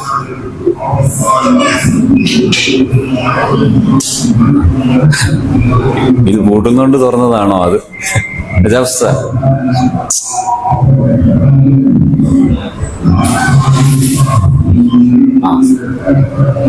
അപ്പോ ഈ പരിപാടി നടത്തുമ്പോ സംഘാടകരുടെ എണ്ണം കൂടുതൽ വേണോന്ന് മനസ്സിലായില്ലേ? അപ്പോ ഖുർആൻ പാരായണം, ഇത് 2ന്റെയും സമയത്ത് ഖുർആൻ നല്ലൊരു ഇരിപ്പിടം, അടിപൊളി ഇരിപ്പിടം, നല്ല പീഠം, അത് വെക്കാനുള്ള സ്റ്റാൻഡ്, ഇങ്ങനെയൊക്കെ വെച്ചിട്ടാണ് ഖുർആൻ ഓതേണ്ടത്. ശ്രദ്ധിക്കേണ്ടത്, ഈ നിസ്കാരവും ഖുർആൻ ഓത്തും മുടങ്ങുന്ന സമയങ്ങളിൽ അതിനു വേണ്ടിയുള്ള ഒരു സമയം നിങ്ങൾ എന്ത് ചെയ്യണം? അപ്പോഴും ഇൻവെസ്റ്റ് ചെയ്യണം. അതായത് ബാങ്ക് കൊടുത്താൽ ഉടനെ ഉള്ള ഒരു 10 മിനിറ്റ് സമയം ഒന്ന് ഫ്രഷ് ആകുക, ജസ്റ്റ് ഫ്രഷ് ആയാൽ മതി. കാരണം ഇസ്ലാമിൽ നമുക്ക് ആവശ്യമായ നദാഫത്ത്, ആവശ്യമായ വൃത്തി, ആവശ്യമായ ശുദ്ധി പ്രൊമോട്ട് ചെയ്തിട്ടുണ്ട്. അതിൽ കൂടുതൽ വേണ്ട. അത് ശുദ്ധിയും വൃത്തിയൊന്നും അല്ല, രോഗം വേണ്ടാത്തതാണ്. അതായത് കുളിക്കാൻ എന്താ വേണ്ടു? ശരീരം മുഴുവനൊന്നും മര്യാദയ്ക്ക് വെള്ളെത്തിയാൽ മതി. അതിങ്ങനെ എല്ലാ ദിവസവും ശരീരത്തിന്റെ എല്ലാ ഭാഗത്തും സോപ്പ് തേക്കാൻ പാടില്ല. സോപ്പ് ഭയങ്കര അപകടമാണ്. സോപ്പ് ശരീരത്തിൽ എവിടെയൊക്കെ എല്ലാ ദിവസവും തേക്കേണ്ടതെന്നറിയോ? കക്ഷം, തുടയിടുക്ക്, അതുപോലെ ലൈംഗികാവയവങ്ങൾ, ഇങ്ങനെ നെക്ക്, ഈ ഭാഗങ്ങൾ എന്ത് ചെയ്യണം? എല്ലാ ദിവസവും സോപ്പ് തേച്ചാൽ നല്ലതാണ്. അല്ലാത്ത ഭാഗങ്ങളിൽ എല്ലാ ദിവസവും സോപ്പ് തേക്കണ്ട, ആഴ്ചയിൽ 2 ദിവസമൊക്കെ തേച്ചാൽ മതി. ഇനി അഥവാ എല്ലാ ദിവസവും തേക്കുന്നുണ്ടെങ്കിൽ അതെന്ത് ചെയ്യരുത്? വല്ലാതെ തീരെ തേക്കരുത്, ഒന്ന് ജസ്റ്റ് തേച്ചാൽ മതി. ഡോറടക്കും മോനെ. അയ്യോ, അത് ഇപ്പോ അവിടെ ഒരു പോലീസുകാരൻ വേറെ വേണമല്ലോ. അപ്പോ ഈ ഖുർആൻ എഴുതുമ്പോഴും നിസ്കരിക്കുമ്പോഴും ഈ ഒരു കാര്യം ശ്രദ്ധിക്കുക. അതായത് അത് വേണ്ടാത്ത സമയങ്ങളിൽ ജസ്റ്റ് ടൈം ഇൻവെസ്റ്റ് ചെയ്യുക. എന്തിനാണെന്നറിയോ? നിങ്ങൾ ഈ വിശപ്പ് കണ്ടിട്ടില്ലേ? എല്ലാ ദിവസവും ബ്രേക്ക്ഫാസ്റ്റ് കഴിക്കുക 9 മണിക്കാണ് സങ്കല്പിക്കുക. ഒരു ദിവസം കുടിയിരിക്കലിന് പോയിട്ട് അന്ന് മര്യാദയ്ക്ക് കോഴിക്കറിയും പത്തിരിയും എല്ലാം കൂടെ എന്ത് ചെയ്തു തട്ടി. എപ്പോ 6 മണിക്ക്. പക്ഷെ അന്ന് 9 മണിയാകുമ്പോ ജസ്റ്റ് ഒന്ന് വിശക്കും ഇല്ലേ? ജസ്റ്റ് ഒരു വിശപ്പ്, കഴിക്കൊന്നും വേണ്ട. ആദ്യം നമ്മള് ഇന്ന് നേരത്തെ കഴിച്ചു എന്ന് ഓർമ്മയായാൽ മതി, ഇപ്പൊ റെഡി ആയിക്കോളും. അപ്പോ ഇതുപോലൊരു സംഗതി ഉണ്ട്. നമ്മുടെ ജീവിതത്തിനൊരു ടൈം ക്ലോക്കിംഗ് ഉണ്ട്, ഒരു ടൈമിംഗ് സംവിധാനമുണ്ട്. അത് നമ്മൾ ബ്രേക്ക് ചെയ്യരുത്. അതിനെന്ത് ചെയ്യണം? ആ നിസ്കാരത്തിന്റെ ഫസ്റ്റ് ടൈമിൽ ജസ്റ്റ് കുറച്ച് സമയം ഇൻവെസ്റ്റ് ചെയ്യാം. അത് ചെയ്താൽ അത് അടിപൊളിയാകും. പിന്നെ ദുആ ദിക്ർ, ഇത് ദിക്ർ നിസ്കാര ശേഷമാകാം, അതുപോലെ ലൈഫിലെ ഏത് ഭാഗത്തും ആകാം. ഈ ദിക്ർ എന്ന് പറയുന്നത് ഒരു അഫർമേഷനാണ്. ഞാനത് പറഞ്ഞാൽ നീണ്ടുപോകും, ചുരുക്കി പറയാം. ഒരു ദിവസം നമ്മളെ മലപ്പുറം ലെറ്റ് കിടക്കുമ്പോൾ ആരോ ഒരാള് എന്തൊരു പ്രശ്നം പറഞ്ഞു. എന്തായിരുന്നു? വലിയൊരു പ്രശ്നമാണ്. അപ്പൊ ഈ പ്രശ്നം, അതായത് എന്തൊരു കുടുംബ ഇഷ്യൂസോ അല്ലെങ്കിൽ തമ്മിലുള്ള റിലേഷന്റെ പ്രശ്നമാണ്. ഈ തമ്മിലുള്ള ബന്ധം മോശമായത് കൊണ്ടുണ്ടാകുന്ന ഒരുപാട് പ്രശ്നങ്ങൾ. അപ്പൊ ഞാൻ അതിന് പരിഹാരം പറഞ്ഞു. നിങ്ങൾ ജസ്റ്റ് ഒരു അഫർമേഷൻ 2-3 സെന്റൻസ് പറഞ്ഞു. ഈ സെന്റൻസ് നിങ്ങൾ എന്ത് ചെയ്യുക? ആവർത്തിച്ച് പറയാ, ശരിയാവും. ആവർത്തിച്ച് പറഞ്ഞു, ശരിയായി. അപ്പൊ എന്താ സംഭവം? നിങ്ങളുടെ ഉപബോധ മനസ്സിലെ നെഗറ്റീവുകൾ കളയാൻ ബോധ മനസ്സിനെ ഉപയോഗപ്പെടുത്തിയിട്ട് ചില വാക്കുകൾ ആവർത്തിച്ച് പറയുന്നതാണ് അഫർമേഷൻ. ഇതന്നെ ദിക്റും. നിങ്ങൾ കണ്ടില്ലേ? ഇതാ അസ്വാബത്തുഹും മുസ്ലീബത്തും ഖാലു ഇന്നാ ലില്ലാഹി വ ഇന്നാ ഇലൈഹി റാജിഊൻ. നമുക്കൊരു പ്രയാസം വന്ന വിഷമം ഉണ്ടാവും. വിഷമം നീങ്ങാൻ എന്താ ചെയ്യേണ്ടത്? ഇന്നാ ലില്ലാഹി വ ഇന്നാ ഇലൈഹി റാജിഊൻ. എനിക്ക് വിഷമമൊന്നുമില്ല, എല്ലാം അള്ളാഹുവിൻ്റെതാണ്, ഇതിലും വലിയ ഇനിയും വരാം. കാരണം ഞാൻ തന്നെ പോകൂലേ? ഇപ്പൊ ഇതിരെയല്ലേ സംഭവിച്ചിട്ടുള്ളൂ. നമ്മൾ തന്നെ അടക്കി എടുത്തു പോകും. പിന്നെന്താ ബേജാറാകാൻ? അതുകൊണ്ട് ബേജാറാകാനൊന്നുമില്ല, ഇത് ചെറുതാ. ഇതാണ് സന്തോഷമില്ല, വിഷമമുണ്ട്. പക്ഷെ വിഷമം നീക്കാൻ വേണ്ടി വാക്കുകൾ ഉപയോഗിക്കുന്നു. ഇതാണ് ദിക്ർ എന്ന് പറയുന്നതിന്റെ മറ്റൊരു മുഖം. ഇത് നമ്മൾ ഡെയിലി ഉപയോഗപ്പെടുത്തുന്നതാണ് ദിക്ർ ദുആ എന്ന് പറയുന്നത്. മനസ്സിനെ ചേഞ്ച് ചെയ്യാൻ സഹായിക്കുന്നതാണ്. ലാ ഹൗല അർഷിന്റെ തണലിലെ നിധിയാണ് എന്നാണ് അള്ളാഹുവിന്റെ റസൂൽ സല്ലല്ലാഹു അലൈഹി വസല്ലം നിങ്ങൾ പറഞ്ഞത്. എന്താ അർഷ് എന്ന് പറഞ്ഞാൽ? ഇപ്പൊ നിങ്ങൾ ആകാശം കാണുന്നില്ലേ? ഈ ആകാശത്തിന്റെ എത്രയോ മടങ്ങ് വലുതാണ് അർഷ് എന്ന് പറയുന്നത്. അതായത് ഈ ആകാശം, ഇത്രയും വലിയ ആകാശം അർഷിലേക്ക് ചേർത്തിയാൽ ആകാശത്തിൽ ഒരു നാണയം വെച്ചാൽ നാണയം എത്ര ചെറുതാ, അതുപോലെ ചെറുതാണ് അർഷില് ഈ ആകാശലോകം എന്ന് പറയുന്നത്. അത്രയും വലിയ ഒരു അത്ഭുതങ്ങൾ നിറഞ്ഞ ലോകമാണ് അർഷ്. ആ അത്ഭുതങ്ങൾ നിറഞ്ഞ ലോകത്തെ അർഷിന്റെ നിധിയാണ് ലാ ഹൗല വലാ ഖുവത ഇല്ലാ ബില്ലാഹിൽ അലിയിൽ. അത്ര പവർഫുൾ ആണ് ദിക്ർ. ലാ ഇലാഹ ഇല്ലല്ലാഹു ദിക്റാൻ, ബെസ്റ്റ് ദിക്റാൻ. ലാ ഹൗല വലാ ഖുവത ഇല്ലാ ബില്ലാഹിൽ അലിയിൽ അദീം, ബെസ്റ്റ് ദിക്റാൻ, നല്ല ദിക്റാൻ. ഇങ്ങനെ തുടങ്ങിയിട്ടുള്ള നല്ല നല്ല ദിക്റുകൾ, ഹസ്ബുനല്ലാഹു വ നിഅമൽ വക്കീൽ, നല്ല ദിക്റാണ്. അല്ലാഹു എനിക്ക് മതി. ഇങ്ങനെ തുടങ്ങിയിട്ടുള്ള ദിക്റുകൾ, ദ്വാകൾ എപ്പോഴും ദ്വാ ചെയ്യണം. നമുക്ക് വേണ്ടി, മാതാപിതാക്കൾക്ക് വേണ്ടി, ഗുരുനാഥന്മാർക്ക് വേണ്ടി, ഭർത്താവിന് വേണ്ടി, മക്കൾക്ക് വേണ്ടി, അയൽവാസികൾക്ക് വേണ്ടി. അയാളുടെ അയൽവാസിയോ ഓള് ഇമ്മാതിരി ശല്യം ചെയ്തൊരുത്തി ഒക്കെ വേണ്ടി അത് വേർക്കണ്ട. അപ്പോഴേ നമ്മളെ മനസ്സ് നന്നാകുക. ഒരാൾ ഒഴിഞ്ഞു വരും. നമുക്കറിയാവുന്ന എല്ലാവർക്കും വേണ്ടിയും ദ്വാ ചെയ്യണം. ഇനി ഇസ്ലാമികമായ ചർച്ചകൾ നടക്കണം. ആത്മീയ ഗൃഹഭരണത്തിന്റെ പോയിന്റുകൾ: 1 നിസ്കാരം, 2 ഖുർആൻ, 3 ദിക്ർ, 4 ഇസ്ലാമികമായ ചർച്ച, 5 ഹലാൽ എന്ത് ഹറാം എന്ത് എന്ന അവയർനെസ്. ഇതൊരു വലിയ കാര്യമാണ്. ഭയങ്കര ഉഷാറം ഫാമിലിയ, തറവാട, ഉസ്താദ, മൊലിയര, ആജിയര. പക്ഷെ കല്യാണത്തിന് എവിടുന്ന കല്യാണം? മണ്ഡപത്തിലല്ല. ഇങ്ങനെ അവിടെ ഹറാമും ഇല്ല, ഹലാലും ഇല്ല, ഒന്നുമില്ല. ഇങ്ങനെ ഹറാമ് ഹലാൽ അവയർനെസ് ഇല്ലാത്തവരായി മാറരുത്. അതൊരു പ്രധാന ഘടകം. അവയർനെസ് ആണ് ഏറ്റവും വലുത്. അവയർനെസിന്റെ ബാക്കിയൊക്കെ എളുപ്പം. ഈ അടുത്തൊരു ദിവസവും ഞാനിപ്പോ അടുത്ത കാലത്തൊന്നും കല്യാണങ്ങൾക്ക് പൊതുവേ പോകാറില്ല. ഞാനിങ്ങനെ ആലോചിക്കുന്നത് എന്താ അറിയാം, എന്റെ മക്കളെ കല്യാണമൊക്കെ വരുമ്പോ കല്യാണത്തിന് ഇസ്ലാമികമായി എന്തൊക്കെയാണോ മംദൂഹാണെന്ന് പറഞ്ഞാൽ അത് മാത്രം ചെയ്യും. എന്താ നിക്കാഹിന് എന്താ വേണ്ടത്? 2 സാക്ഷി, അതുപോലെ ആ വേണ്ടപ്പെട്ട ആൾക്കാർ ബഹുമാനമുള്ള ഒരു പള്ളിയോ മറ്റോ അവിടുന്ന് നിക്കാഹ് ചെയ്യാം. വലീമത്തെപ്പോഴാ? ഇവര് രണ്ടാളും ജീവിതമൊക്കെ ഒന്നിച്ച് പോയതിനു ശേഷം, ഒന്നിച്ചതിന് ശേഷം അവർക്ക് എപ്പോഴാണോ വലീമത്ത് കൊടുക്കാൻ തോക്കത്തുള്ളത്, അപ്പൊ ഒരു വലീമത്തും കൊടുക്കട്ടെ. ഇത് പുതിയാപ്പിള പോക്ക്, പുതിയ വരവ്, ശൈത്താൻ പോക്ക് എന്നൊക്കെ പറയും പോലെ ഈ വരവും പോക്കും ഈ ശൈത്താന്യത്വം കൊണ്ട് ഉള്ള ലക്ഷങ്ങൾ മുഴുവനും നശിപ്പിക്കുക, ഹറാമ് മുഴുവനും വാരിക്കൂട്ട്, എന്നിട്ട് കുടുംബവും നശിച്ചു, നാടും നശിച്ചു.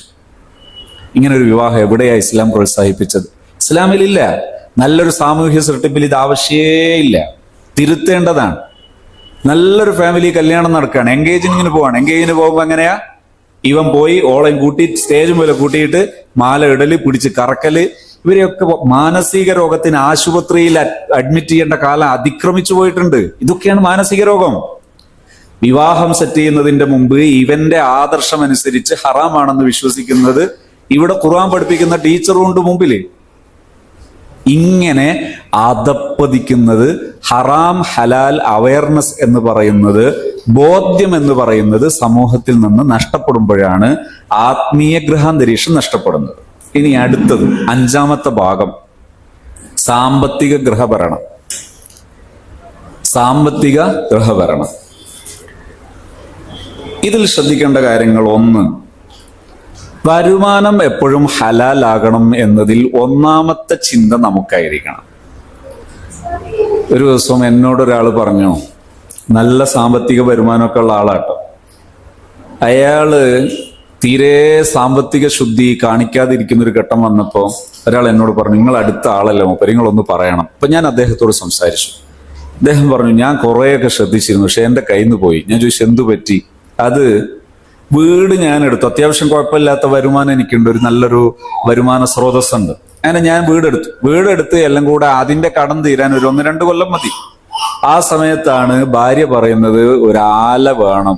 ആല അടുത്ത വീട്ടുകാര് വലിയ 25 ഏക്കറുള്ള വീട്ടുകാരാണ്. ഈ വീട്ടുകാർക്ക് ഒപ്പിച്ചിട്ടുള്ള ആല വേണം. എന്നാല് ആല ഇവിടെ റെഡിയല്ലേ, പശുവിന്റെ ആല എന്ന് പറഞ്ഞാൽ ഇത് വേണോന്ന് പറഞ്ഞു. അപ്പൊ അതിനൊപ്പിച്ചുള്ള ആയം കൂടി എടുത്തപ്പോ അത് 2 കൊല്ലം എന്നുള്ളത് 10 കൊല്ലത്തേക്കുള്ള കടായി മാറി. അതെല്ലാം കൂടെ ഒരു കോലത്തിലായി തീർന്നപ്പോ ഇവര് പറഞ്ഞു,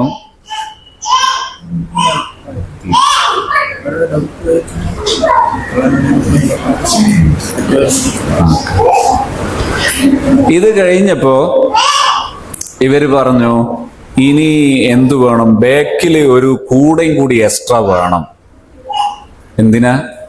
വിറകിടാൻ. ഇവർക്ക് ഉള്ളത് 60 സെന്റ് സ്ഥലമേ ഉള്ളൂ. ഇവർക്ക് വിറകായിട്ടൊരു സാധനം അവിടെ ഇല്ല, പക്ഷെ വിറക് വീണ്ടുള്ള കൂടെ വേണം. ഇതെല്ലാം കൂടിയായപ്പോ ഇനി കടം വീട്ടുക എന്നുള്ള പരിപാടിയെ ചിന്തിക്കാതായി.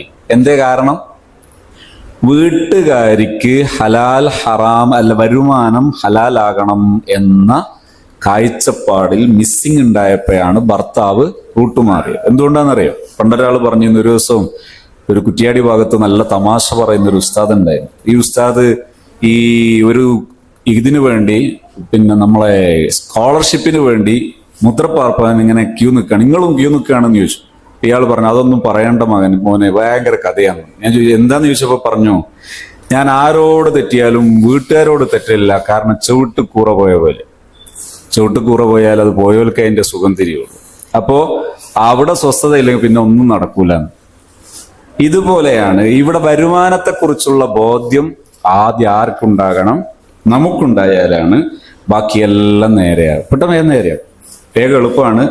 നമ്മൾ പറയാണ്, നമുക്ക് ഈ ഉള്ളത് മതി, ഇതുകൊണ്ട് നമുക്ക് ഒന്നിച്ചങ്ങോട്ട് ജീവിക്കാം. ഉള്ളത് കൊണ്ട് ഓണം പോലെ എന്ന് പറയില്ലേ, സന്തോഷകരമായിട്ട് ജീവിക്കും. നമ്മൾ തീരുമാനിച്ച പിന്നെ അവിടെ ഒരു പ്രശ്നവുമില്ല, ഭംഗിയായിട്ട് ജീവിച്ച് മുന്നോട്ട് പോകാം. രണ്ടാമത്തത് എന്താ അറിയോ? ചിലവ്. നമ്മുടെ അനാവശ്യ ചിലവുകൾ ഒഴിവാക്കാൻ നമ്മൾ തീരുമാനിച്ചാൽ ഭംഗിയാണ്. ഇവിടെ ഒരു കാര്യം കൂടി പറയുന്നു, പരസ്പരം നമ്മൾ വരവും ചെലവൊക്കെ അറിയണം എന്ന കാഴ്ചപ്പാടാണ് ഇവിടെ എനിക്ക് മുന്നോട്ട് വെക്കാനുള്ളത്. പക്ഷെ ആദ്യം ആര് റെഡിയാകണം? നമ്മള് വരവും ചെലവും കഴിച്ച് ആ വരവ് നമ്മളിങ്ങനെ കണക്കൂട്ടി നമ്മൾ തന്നെ ചെലവിന്റെ ആളായി മാറരുത്. പരസ്പരം ഉഭയസമ്മതത്തോടെയുള്ളതാകണം. അങ്ങനെയാണെങ്കിൽ ഈ പരിപാടി അടിപൊളിയായിട്ട് വിജയിക്കും. അഥവാ ചിലവ് നിയന്ത്രിക്കുക എന്ന് പറയുന്ന പരിപാടി വളരെ ഭംഗിയായിട്ട് പോകാം. അനാവശ്യമായി കടം വരരുത്, ആവശ്യമില്ലാതെ കടം വാങ്ങരുത്. ആവശ്യമുണ്ടായാൽ പോലും തിരിച്ചു കൊടുക്കാൻ കഴിയുമെന്ന അവസരത്തിൽ മാത്രമേ കടം വാങ്ങാവൂ. ഇത് നമുക്കും കൂടി നിർബന്ധം ഉണ്ടാകണം. അതിലെ മൂന്നാമത്തെ പോയിന്റ്, അതിലെ അടുത്ത പോയിന്റ് എന്താ അറിയോ? സമ്പാദ്യം ഈ വിഷയങ്ങളിലെല്ലാം നമുക്ക് സേഫ്റ്റി ഉണ്ടാകണം. എപ്പോഴും വരുമാനത്തിന്റെ വിഷയത്തിൽ സേഫ്റ്റിയാണ് നമ്മൾ കൂടുതൽ പ്രാധാന്യം നൽകേണ്ടത്. ഇപ്പൊ ജോലിക്ക് പോകുന്ന ഭർത്താവിനെ അയാളുടെ ജോലി നല്ല കണ്ടീഷനിൽ നിലനിൽക്കണമെന്ന് ചിന്തിക്കേണ്ടത് നമ്മളാണ്. അല്ലെങ്കിൽ അയാൾ ജോലിയിൽ നിന്ന് തെറിക്കുന്നു, അയാൾ ജോലിയിൽ നിന്ന് തെറിച്ചാൽ നമുക്കും കൂടി പരുക്കുണ്ടാകും. ഒരാൾ ബിസിനസ് മുന്നോട്ട് കൊണ്ടുപോകുമ്പോൾ അയാൾ ബിസിനസ് സേഫ് ആയിട്ട് പോകണം എന്നുള്ള ചിന്ത നമുക്കുണ്ടാകണം. അതിനെന്താ വേണ്ടതെന്നറിയാം. ഞാൻ ഒരിക്കലും ഒരു സമ്പന്നനായ ഒരാളുടെ ഭാര്യ മരിച്ചു. അയാള് ഒരു കൗൺസിലിങ്ങിന് വന്നൊരിക്കൽ. അപ്പൊ ഞാനിങ്ങനെ സംസാരിക്കുമ്പോൾ അയാൾ എന്നോട് പറഞ്ഞു, ഉസ്താദേ ചില സമയത്തൊക്കെ മരിച്ച് കൊണായി എന്ന് തോന്നലുണ്ട് എന്ന് പറഞ്ഞു. ഞാനിങ്ങനെ ഒന്ന് പതറിപ്പോയി. കാരണം ആ സഹോദരിയെ കുറിച്ച് അല്ലാഹു പരലോകം സന്തോഷത്തിലാക്കി കൊടുക്കട്ടെ. നല്ല മുത്തഖിയത്തായ പെണ്ണാണ്. അപ്പോ ഇവര് പറഞ്ഞു, എനിക്ക് വലിയ ബഹുമാനമൊക്കെയാണ്, പക്ഷെ ചില സമയമൊക്കെ എനിക്ക് അങ്ങനെ തോന്നിപ്പോയെന്ന് ചോദിച്ചു. ഞാൻ ചോദിച്ചു എന്താണ്? ഇപ്പൊ പറഞ്ഞു, ഞാൻ പലപ്പോഴും വലിയ വലിയ കോടീശ്വരനാണ്, വലിയ ബിസിനസ്സിനും വലിയ ബിസിനസ് മീറ്റിങ്ങിനും കാര്യങ്ങൾക്കെല്ലാം പോകാൻ ഇറങ്ങി നോക്കിയാൽ ഉടുക്കാനുള്ള മുണ്ടുണ്ടെങ്കിൽ കുപ്പായം ഉണ്ടാവില്ല, കുപ്പായം ഉണ്ടെങ്കിൽ മുണ്ടുണ്ടാവില്ല, ഇത് രണ്ടും ഉണ്ടെങ്കിൽ വേറൊന്നും ഉണ്ടാവില്ല. ഇങ്ങനെയുണ്ട്. അതേസമയം ഇപ്പോ ഒരു സഹോദരി പാർട്ട്ണറായി വന്നപ്പോ എപ്പോ നോക്കിയാലും 4 കൂട്ടം ഷെൽഫിൽ ഇത് അടുക്കി വെച്ചിട്ടുണ്ടാവും ഇസ്തിരി ഇട്ടത്. ഇത് കാണുമ്പോൾ എനിക്കിങ്ങനെ തോന്നി, എൻ്റെ എത്ര മീറ്റിംഗാ കൊളായെന്നറിയാം, എൻ്റെ എത്ര ബിസിനസ്സിലാണ് ഞാനിങ്ങനെ 2ാം നമ്പറായെന്നറിയാം ഒറ്റ കുപ്പായം കൊണ്ട്. ഇത് ആലോചിക്കുമ്പോൾ എനിക്കിങ്ങനെ ചിലപ്പോഴൊക്കെ തോന്നാറുണ്ട്, ഇതെവിടുന്ന് വന്നതാ? ഈ സേഫ്റ്റി ഉണ്ടാകണം എന്നുള്ളതിന്റെ ഫസ്റ്റ് തിങ്കിങ് വരേണ്ടത് നമുക്കാണ്. അത് നമുക്കുണ്ടെങ്കിൽ പിന്നെ ആ ലൈഫ് ഭദ്രമാണ്. എത്ര വലിയ ജമിയത്തുൽ ഉലമയുടെ പ്രസിഡന്റാന്ന് പറഞ്ഞിട്ട് കാര്യമില്ല, ഇതിൽ ഫസ്റ്റ് തിങ്കിങ് അല്ലെങ്കിൽ പ്രധാനപ്പെട്ട പ്രിഫറൻസ് പ്രാധാന്യം നമുക്കാണ്. ഇനി ബന്ധം ഊഷ്മളമാവുക, പരസ്പരം ബഹുമാനം ഉണ്ടാവുക. ഞാൻ ഒരിക്കലും ഒരു ട്രെയിനിങ് പ്രോഗ്രാം നടക്കുമ്പോൾ ഒരു ട്രെയിനിങ്ങിൽ ഭയങ്കര സജീവമായൊരു ലേഡി, ഭയങ്കര ട്രെയിനറൊക്കെയാണെന്ന് പറഞ്ഞു.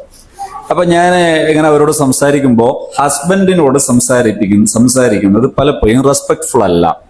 അപ്പൊ ഞാൻ പറഞ്ഞു, നല്ലൊരു ട്രെയിനർ എപ്പോഴും ഹസ്ബൻഡിനെ റെസ്പെക്ട്ഫുൾ ആയി സംസാരിക്കും, അവർ ബഹുമാനപൂർവ്വം സംസാരിക്കും. അപ്പൊ അവർക്കത് തീരെ ഉൾക്കൊള്ളാൻ പറ്റുന്നില്ല.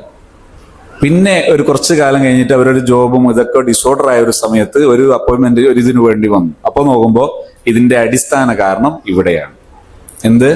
സ്വന്തം ഹസ്ബൻഡിനെ ബഹുമാനിക്കാൻ കഴിയാത്തത് ബന്ധങ്ങൾ നമ്മൾ അറിയാതെ മുറിഞ്ഞു പോകാൻ കാരണമാകും. സംഗതി ശരിയാണ്, ഭാര്യയും ഭർത്താവും തമ്മിലുള്ള ഇടപാടുകൾ, ട്രാൻസാക്ഷൻ എന്ന് പറയുന്നത് അതങ്ങനെയുള്ളതാണ്. പക്ഷെ അതിന്റെ പേരിൽ പരസ്പരം ബഹുമാനം ഇല്ലാതിരിക്കരുത്. പരസ്പരം ബഹുമാനിക്കുക എന്നുള്ളത് കഴിവാണ്, കഴിവ് കേടല്ല, കഴിവാണ്. ബഹുമാനം തോന്നുന്ന പെരുമാറ്റങ്ങൾ പ്രത്യക്ഷമായി ഉണ്ടാകണം എന്നർത്ഥം. ഇനി ഒരു കാര്യം പറയുമ്പോൾ എപ്പോഴും ശാന്തതയുള്ള വാക്കുകൾ ഉപയോഗിക്കാൻ ശ്രമിക്കണം. ശാന്തതയോടെ പറയാൻ ശ്രമിക്കുക, ശാന്തതയുള്ള വാക്കുകൾ പറയാം. ഇപ്പൊ പുറപ്പെടാൻ ഉദ്ദേശിച്ച സമയത്ത് പുറപ്പെട്ടിട്ടില്ല, നമ്മൾ രണ്ടാളും കൂടി ഒരു സ്ഥലത്ത് പുറപ്പെടാൻ ഇറങ്ങിയാണ്, നിങ്ങൾ എന്തൊരു കളിയായി കളിക്കുന്നത് എന്ന് ചോദിക്കുന്നതിന് പകരം എന്റെ എന്തെങ്കിലും ഹെൽപ്പ് വേണോ, വല്ലാതെ ഇടങ്ങാറാകുന്നുണ്ടോ എന്ന് ചോദിച്ചാൽ സംഗതി രണ്ടും ഒന്നാ. പക്ഷെ ഭാഷ നന്നായി ഭയങ്കര സംഭവം ട്രാൻസാക്ഷൻ ആകും. പരസ്പരം ബഹുമാനിക്കുക, ശാന്തമായ സംവാദം, കുറ്റപ്പെടുത്താതിരിക്കുക, മാക്സിമം കുറ്റപ്പെടുത്തൽ ഒഴിവാക്കുക. കുട്ടികളോടുള്ള ബന്ധം നന്നാകാൻ, പരസ്പര ബന്ധം, കുട്ടികളോടുള്ള ബന്ധം നന്നാകാൻ സ്നേഹമുണ്ടാകണം, നിലപാടുമുണ്ടാകണം. സ്നേഹമുണ്ടാകണം, നിലപാടുമുണ്ടാകണം. എന്താണ്? കുട്ടികളോട് എപ്പോഴും സ്നേഹമാണ്. ഇപ്പൊ നമ്മൾ ഇവിടെ വന്നു, കുട്ടികൾ വാതിൽ തുറക്കും, ഇറങ്ങും, അത് ഉൾക്കൊള്ളാനുള്ള മനസ്സ് നമുക്കുണ്ടാകണം. അതേ സമയത്ത് അപകടം ഉണ്ടാകുന്ന മറ്റൊരു കാര്യം ചെയ്യുമ്പോൾ അവിടെ നമുക്ക് അവരെ ബ്ലോക്ക് ചെയ്യാം, ഇത് വേണ്ട. അവിടെ മറ്റത് അംഗീകരിച്ചാൽ മാത്രമേ ഇത് വേണ്ട, ഇത് മോനെ അപകടം ചെയ്യുമെന്ന് പറയാൻ പറ്റുള്ളൂ. അങ്ങനെ ശാന്തമായി പറയാൻ പറ്റിയാൽ സ്നേഹവും ഈ നിലപാടും ഒരുപോലെ ഗൗരവത്തോടെ ഉണ്ടാകണം. 2, കുട്ടികൾ എപ്പോഴും കേൾക്കണം. ഉമ്മ എന്ന് പറഞ്ഞ് വിളിക്കുമ്പോൾ എന്താ മോനെ, നിങ്ങൾ കേൾക്കുന്നില്ല, നിങ്ങൾ കേൾക്കണം. കുട്ടികൾ വിളിക്കുന്നത് ഏതർത്ഥത്തിലാണ് അതുപോലെ കേൾക്കണം. അവർക്ക് ഒരുപാട് പറയാനുണ്ടാവും. ചിലപ്പോൾ ഒരു തുമ്പി അതിലൂടെ പോയതായിരിക്കും, ഒരു പൂമ്പാറ്റ ഇതിലൂടെ പറന്നതൊക്കെ ആയിരിക്കും പറയാനുണ്ടാകുക. അത് കേൾക്കണം. അവരർഹിക്കുന്ന രീതിയിൽ നമ്മൾ കേൾക്കണം. പിന്നെ കുട്ടികളോട് താരതമ്യം ചെയ്യരുത്. നീ നോക്ക്, മറ്റോൻ എത്ര ഉഷാറാ, പറയേ ചെയ്യരുത്.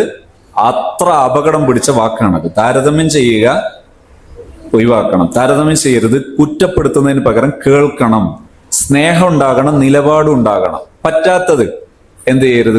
മൊബൈൽ കൊടുക്കരുത്. പകരം എന്ത് ചെയ്യണം? കളിപ്പാട്ടം കൊടുക്കണം. അങ്ങനെ നമ്മൾ കൊടുക്കും. മുതിർന്നവരോട് എപ്പോഴും ബഹുമാനം പ്രകടിപ്പിക്കണം. നിരന്തരം പ്രകടിപ്പിച്ചാൽ ആരും മാറും. നിരന്തരം പ്രകടിപ്പിച്ചാൽ ഏത് മുതിർന്നവർ, അതായത് വീട്ടിലുള്ള ഭർത്താവിന്റെ ഉമ്മ, ഉപ്പ തുടങ്ങിയ നമ്മുടെ വീട്ടിലെ മുതിർന്നവർ, അവരോട് ആദരവ് പ്രകടിപ്പിച്ചോ മാറും, ഉറപ്പാണ്. മുതിർന്നവരോട് ക്ഷമ കാണിക്കണം. എന്താണ് ക്ഷമ എന്ന് പറഞ്ഞാൽ? തൽക്കാലം അവിടെ നിൽക്കട്ടെ, അതല്ല ക്ഷമ എന്ന് പറയുന്നത്. അവരെ നമ്മൾ ഉൾക്കൊള്ളുന്നു, അവരങ്ങനെയൊക്കെ കളിക്കട്ടെ. അവരാണ് നമ്മുടെ വീടിന്റെ ഭംഗി, അവരാണ് നമ്മുടെ വീടിന്റെ ഐശ്വര്യം. മുതിർന്നവർ ചിലപ്പോൾ ഉണ്ടാവും. അത് ഇപ്പൊ ഞാൻ പലപ്പോഴും ഉദാഹരണം പറയാറുള്ളത് എന്താ പറയുക, ഞാൻ ഏതോ വയലുന്ന് കേട്ടാനോ സംശയം കേട്ടോ, ഇനി അതെല്ലാം അനുഭവത്തിൽ നിന്ന് സെറ്റായൊന്നും എനിക്ക് ഓർമ്മയില്ല. രാവിലെ തന്നെ മോൻ ഇങ്ങനെ എണീച്ച് നോക്കുമ്പോ ഉമ്മ പറയാണ് നല്ലൊരു ചെമ്മീൻ, നമ്മളെ ഭാഗത്ത് കൊഞ്ചൻ എന്നാ പറയാം. റെഡിയാവോ? മനസ്സിലാവോ കൊഞ്ചൻ എന്ന് പറഞ്ഞു? അപ്പൊ ചെമ്മീൻ ഇത് കൊഞ്ചം കൂട്ടിയാൽ ഒരു സുഖം ഉണ്ടാവുമായിരുന്നു എന്ന് രാവിലെ തന്നെ. അപ്പൊ ഇവൻ വിചാരിച്ചു എന്നാ പിന്നെ ഇന്ന് ഉമ്മാക്ക് ഒരു സർപ്രൈസ് ആയിക്കോട്ടെ, വലുപ്പമുള്ള കൊഞ്ചനുണ്ട്. ഇതിൽ ചെന്ന് നോക്കുമ്പോൾ മത്സ്യ മാർക്കറ്റിൽ ചെന്ന് നോക്കും, പക്ഷെ വില ഭയങ്കര ഓവർ. വില പോയാലും വേണ്ടില്ല, സുഖം ഒന്ന് ഉമ്മാന്റെ ഒരു നല്ല വാക്ക് കേൾക്കട്ടെ എന്ന് വിചാരിച്ചിട്ട് 600-800 കൊടുത്തിട്ട് തന്നെ ചെമ്മീൻ വാങ്ങി. ഭാര്യനോട് പറഞ്ഞു വേഗം ശരിയാക്കി, ഇത് സംഭവമാക്കണം. അങ്ങനെ ഭാര്യ ഇതിങ്ങനെ ഉരുട്ടി പാചകം ചെയ്യുമ്പോൾ പറയും, ഇതെന്താ സാധനം, ഒരു പുഴുവിന്റെ മാതിരിയുള്ള ഒരു സാധനം, ഇതാപ്പൊന്ന് വാങ്ങിക്കൊണ്ടുവന്ന് മര്യാദയ്ക്ക് ഒരു മത്തി അയിലുണ്ട് വളരെ സ്വന്തം കൂട്ടിക്കൂടായിരുന്നു. ഇവനിങ്ങനെ ഇനി എന്താ പറയണ്ടത്? ഇവിടെ ദേഷ്യപ്പെടുന്ന മോനാണോ അത് മതി പ്രശ്നത്തിൽ. പകരം ഉമ്മ അങ്ങനെയാണോ പറയുന്നത്, അതൊരു രസാ, അതൊരു ജോക്കാണ്, അതൊരു തമാശയാണ്. ആ ഉമ്മ അങ്ങനെ പറയാൻ എനിക്ക് ഇഷ്ടാണ്. ഈ അംഗീകാരം വന്ന് അതൊരു സുഖ, പിന്നെ അതൊരു രസാണ്. പിന്നെ ഇതാണ് അവരോടുള്ള ക്ഷമ എന്ന് പറയുന്നത്. അല്ലാതെ തൽക്കാലം ഇത് ഒതുക്കി പിടിച്ചാണ്ടല്ലോ ലാസ്റ്റ് എല്ലാം കൂടി ഉമ്മാന്റെ വേദത്തിട്ട് പൂ എന്ന് പറയും, പൊട്ടിത്തെറിക്കുക എല്ലാം കൂടെ. അങ്ങനെ ആക്കാൻ കാത്തു നിൽക്കരുത്. ക്ഷമയാണ് വേണ്ടത്. മുതിർന്നവർ പരിചരിക്കുക എന്ന് പറഞ്ഞാൽ അവർക്ക് ചായ വേണമെന്ന് തോന്നുമ്പോൾ ചായ, കട്ടൻ ചായ വേണം. ഇത് ഞാൻ എപ്പോഴും പറഞ്ഞ് വേഗം തീർക്കും. ഒരു മുതിർന്ന ഒരു ഉമ്മ, ഈ ഉമ്മക്ക് 5 മക്കളുണ്ട്. ഓരോ ആഴ്ച ഓരോ ആളെടുത്താണ്. അപ്പൊ ഈ മൂത്ത 4 ആളെടുത്തുള്ള ദിവസവും ഉമ്മാക്ക് പരാതിയാണ്, നോക്കുന്നില്ല. ഈ മൂത്ത 4 ആളെ വീട്ടിലും ഉമ്മ ഉള്ള ദിവസം ഇവര് കല്യാണത്തിന് പോവില്ല, ഒന്നിനും പോവില്ല, മുഴുവൻ വീട്ടിൽ തന്നെ.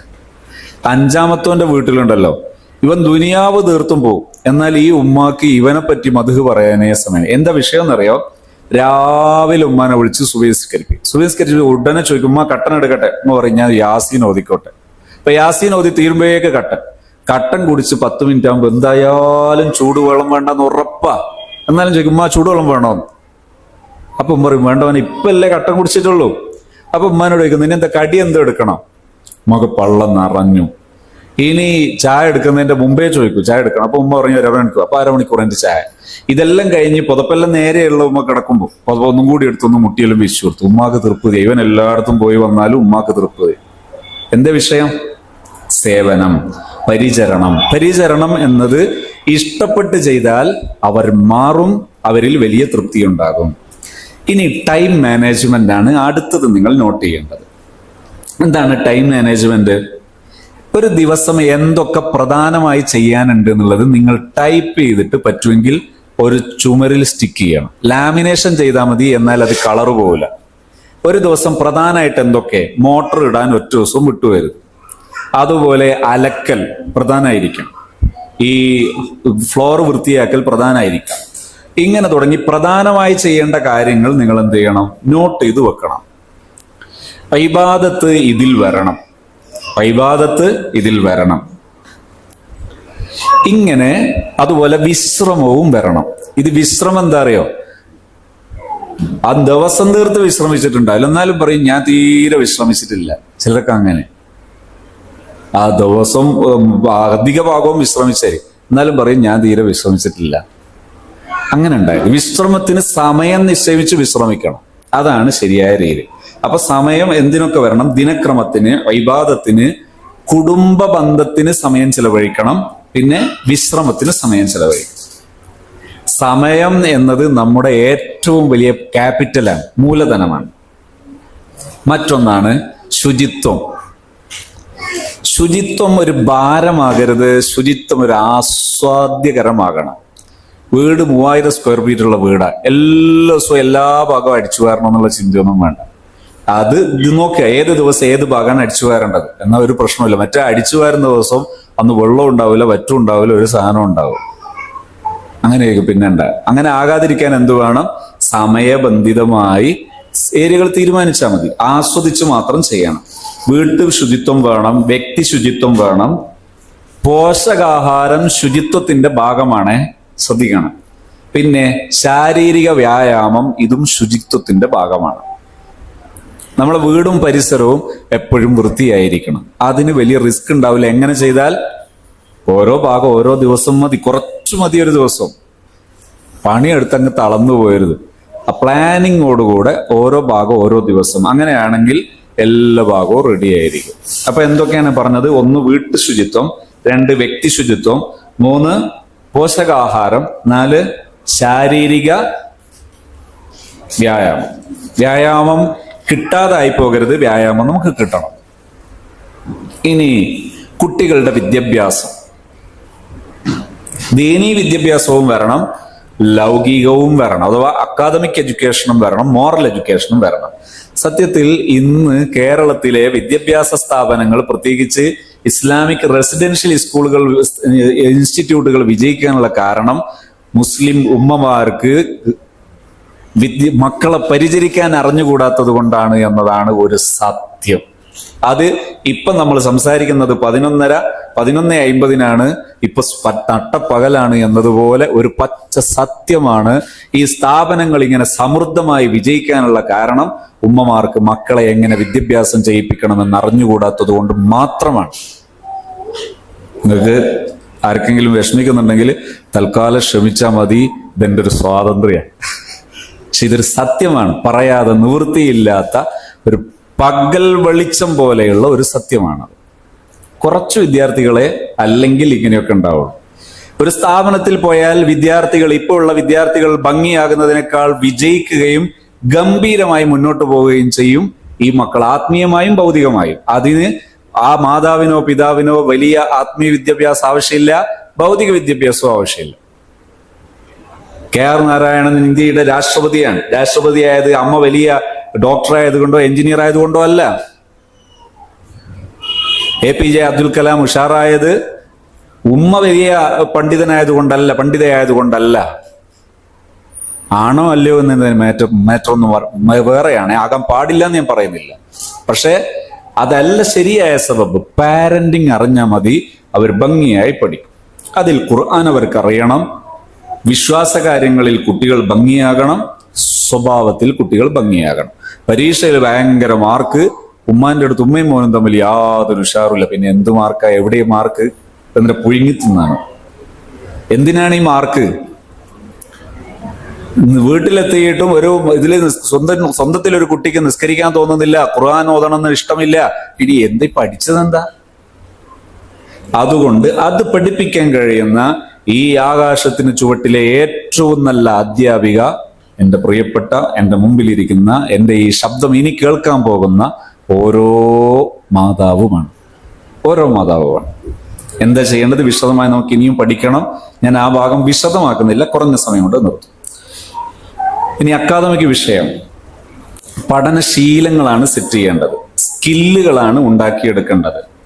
അതുപോലെ ഡിജിറ്റലായി മക്കൾ എന്ത് ചെയ്യണം, എങ്ങനെ ചെയ്യണം എന്നുള്ളതിന് കൃത്യമായി നിയന്ത്രണം വേണം. ഈ നിയന്ത്രണം നമുക്കുണ്ടാക്കാൻ കഴിയും.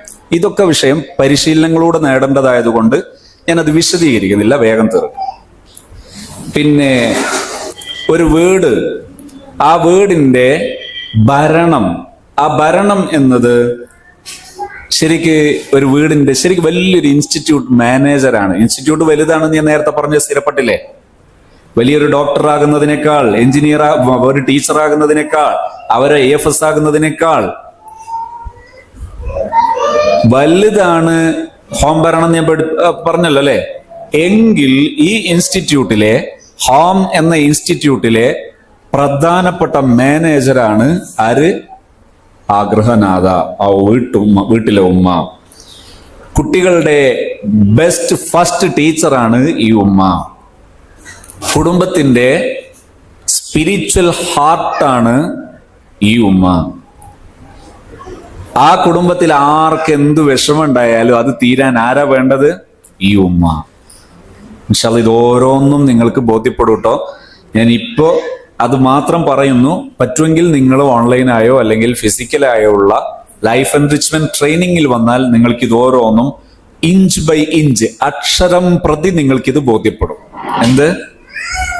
ഒരു വീടിനെ ഭരിക്കാൻ ഈ മാതാവിന് കഴിയും. അതുപോലെ ഒരു കുട്ടിയെ പഠിപ്പിക്കാൻ ഈ മാതാവിന് കഴിയും. ഒരു കുടുംബത്തിന്റെ സ്പിരിച്വൽ ഹാർട്ടാണെന്ന് പറയുന്നത് അക്ഷരം തെറ്റാതെ പറയാൻ പറ്റുന്ന ഒരു സത്യമാണ്. ഇനി അത് വിശദീകരിക്കാൻ കുറെ ഭാഗങ്ങളുണ്ട്. ഒരു വീഡിയോ പ്രധാനമായി ഇൻഷാ അല്ലാഹ് അതിൽ വരാൻ ചാൻസ് ഉണ്ട്. നിങ്ങൾ യൂട്യൂബ് ചാനൽ ഫോളോ ചെയ്താൽ നല്ലതാണ്. ആ ഭാഗം മാത്രം പറയുന്ന വീഡിയോ, 2-3 വീഡിയോകൾ ഇത് മാത്രം പറയാനുള്ളത് വരാനുണ്ട്.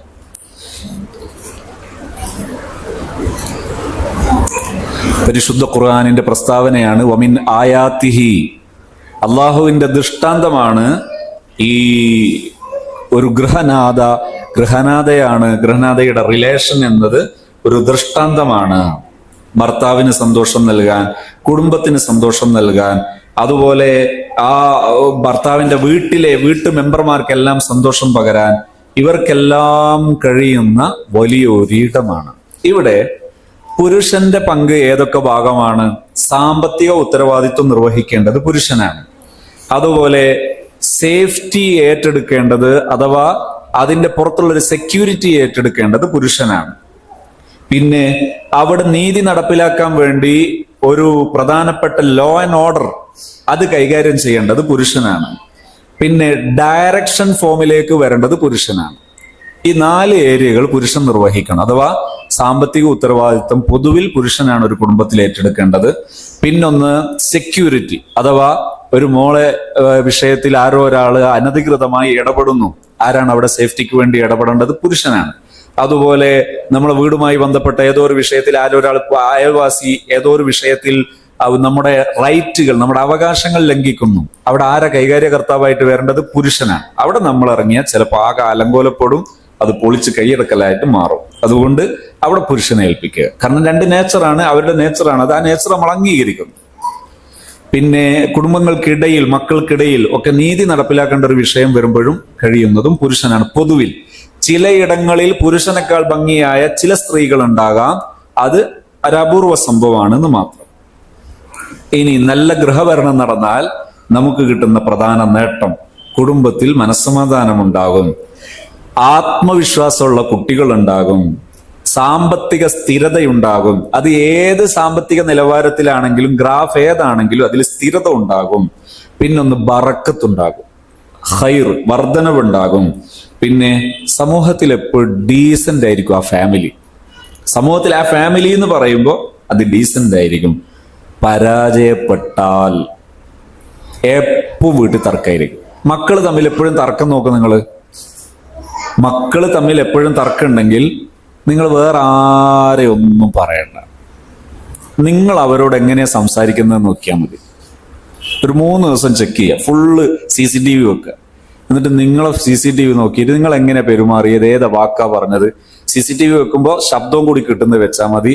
വെറുതെ വാതൊന്നും കേൾക്കണ്ടെങ്കിൽ ഒന്നും കേൾക്കണ്ട, നിങ്ങൾ ഇത് മാത്രം ചെയ്താൽ മതി. 3 ദിവസം ഫുൾ CCTV വെച്ചിട്ട് ആ 3 ദിവസം ഫുൾ ഒബ്സർവ് ചെയ്യുക. നിങ്ങൾ എങ്ങനെയാ മക്കളോട് സംസാരിച്ച് നോക്കുക. നിങ്ങൾ കറക്റ്റ് സൈക്കോളജിക്കലി പഠിപ്പിച്ചിട്ടുണ്ട് ഇവരെങ്ങനെയാ തർക്കിക്കേണ്ടത് നിങ്ങൾ പഠിപ്പിച്ചതാണ്. അതുകൊണ്ട് അത് മാത്രം ശരിയാക്കിയാൽ മതി, വേറെ ഒന്നിനും പോകണ്ട. പണി വെറുതെയാണ്, അവര് തമ്മിൽ തർക്കിക്കൂല. അപ്പൊ തർക്കങ്ങൾ ഉണ്ടാകും, സാമ്പത്തിക പ്രതിസന്ധി ഉണ്ടാകും.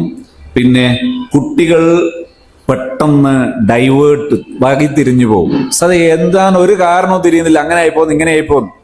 നല്ല ഫാമിലി, ഭയങ്കര ഉഷാറാണ്, പക്ഷെ ആകെ അലങ്കോലപ്പെട്ടു പോകും. ഇതൊക്കെ എവിടെ സംഭവിക്കും? ഗൃഹഭരണം തെറ്റായാൽ സംഭവിക്കും. പിന്നെ എപ്പോഴും ഡിപ്രസ്ഡ് ആയിരിക്കും, മാനസിക സമ്മർദ്ദം, വിഷമം, വെപ്രാളം, ബേജാറ്, ഇതൊക്കെ ഇതിന്റെ പ്രശ്നമാണ്. എന്താണ് പ്രായോഗികമായ പരിഹാരങ്ങൾ? ഒന്ന്, ആഴ്ചയിൽ 1 തവണയെങ്കിലും ഫാമിലി മീറ്റ് വേണം.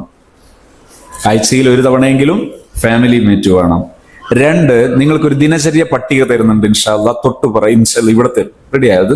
നമ്മള് റെഡിയാ? ഓക്കെ. ദിനചര്യ പട്ടിക തരും. ആ പട്ടിക ഞാൻ ഇപ്പോൾ ഒന്ന് പറയുകയും ചെയ്യാം. അതാണ് നിങ്ങൾ ഉപയോഗിക്കേണ്ടത്. 3, ഇബാദത്ത് കഴിയുന്നതും ഒരുമിച്ച് ചെയ്യാൻ പ്രോത്സാഹിപ്പിക്കുക. 4, എപ്പോഴും നന്ദി പറയണം. നിങ്ങൾ ആലോചിച്ച് നോക്ക്, ഇന്ന് ഈ 24 മണിക്കൂറിനിടയിൽ നിങ്ങൾ ഹസ്ബൻഡിനോട് നന്ദി പറഞ്ഞിട്ടുണ്ടോ? നിങ്ങളുടെ കൂട്ടത്തിൽ ആരെങ്കിലും ഉണ്ടോ? കൈയൊന്നും പോക്കണ്ട. ഉണ്ടോ? ഉണ്ടാവില്ല. ഇതാ പ്രശ്നം. നിങ്ങൾ മക്കളോട് എന്തിനാ പറയേണ്ടത്? പരതി നോക്കുങ്ങള്. അവിടെയൊക്കെ പലപ്പോഴും നമ്മൾ വെസ്റ്റേൺസിനെ കണ്ടുപിടിക്കേണ്ട ദുർഗതി വന്നിട്ടുണ്ട്. ഇസ്ലാം പഠിപ്പിച്ചതാണ് ശുക്റുള്ള മല്ലം യഷ്കുരിൻ നാസ ലം യഷ്കുരില്ലാഹ. ജനങ്ങളോട്, സ്വന്തം ഏറ്റവും അടുത്ത് കഴിയുന്ന ഒരാളോട് ശുക്ർ പറയാൻ നിങ്ങൾക്കൊന്നുമില്ലേ? അധോഗതിയാണ് നമ്മളുടെ.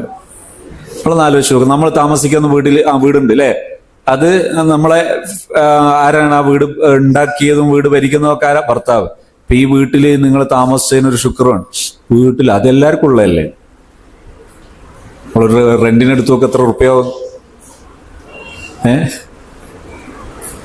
ഇങ്ങനെ അവിടുന്ന് അങ്ങോട്ട് തുടങ്ങാം. ഓരോന്ന് ശുക്ർ പറയാൻ മാക്സിമം ചാൻസ് ഉണ്ടാക്കുക. ശുക്ർ പറയാം. ജസാക്കല്ലാ, ജസാക്കല്ലാ, ജസാക്കല്ലാ. എല്ലാറ്റിനും. ഭർത്താവ് വീട്ടിലേക്ക് വരുന്നു, ഒരു ആപ്പിൾ വാങ്ങിയിട്ടുണ്ട്, അല്ലെ ഒരു മുന്തിരി വാങ്ങിയിട്ടുണ്ട്, അല്ലെ ഒരു നാരങ്ങ വാങ്ങിയിട്ടുണ്ട്, ഒക്കെ ദിക്റിന് മാറ്റി വെക്കണം.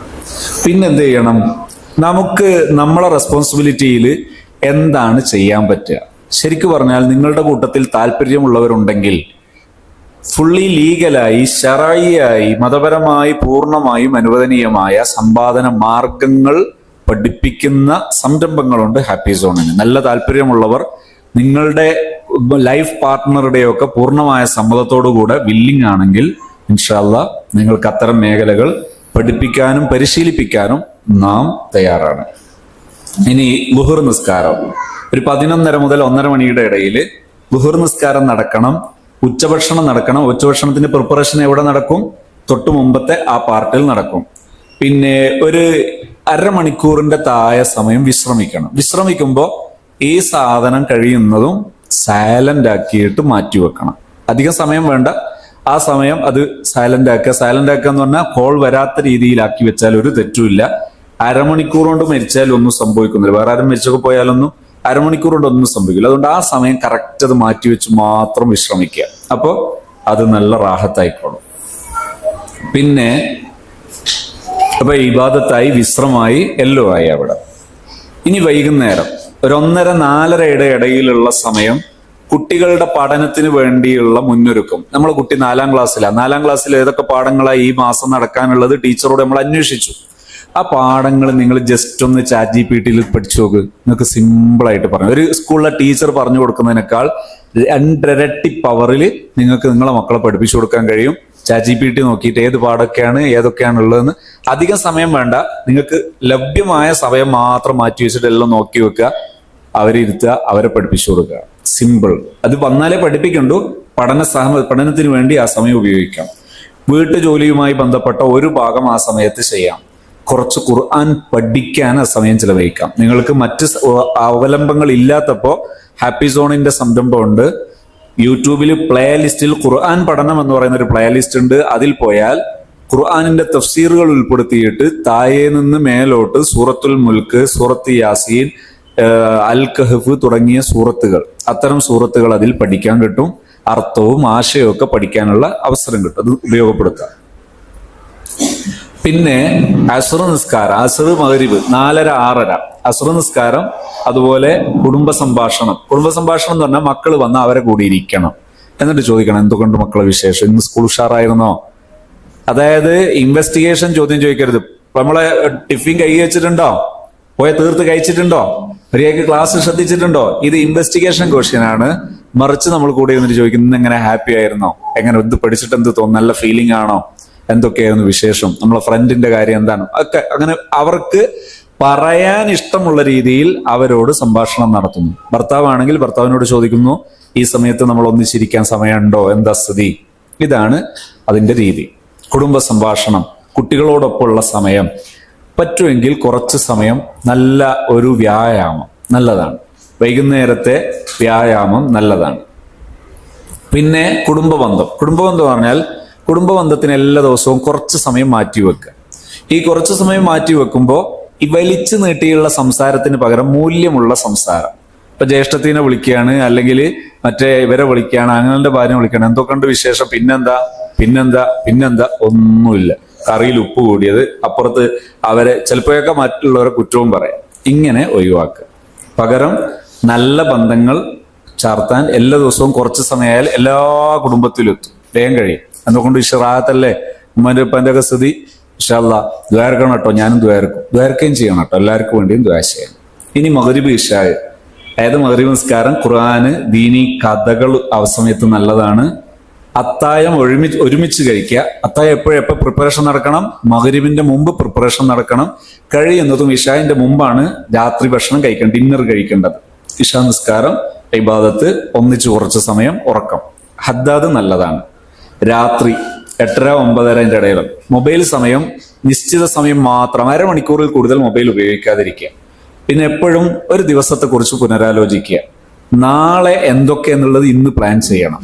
ഒരാഴ്ചത്തെ ഫുഡ് ചാർട്ട് ഒന്നിച്ച് സെറ്റ് ചെയ്ത് എപ്പോഴും വെക്കണം.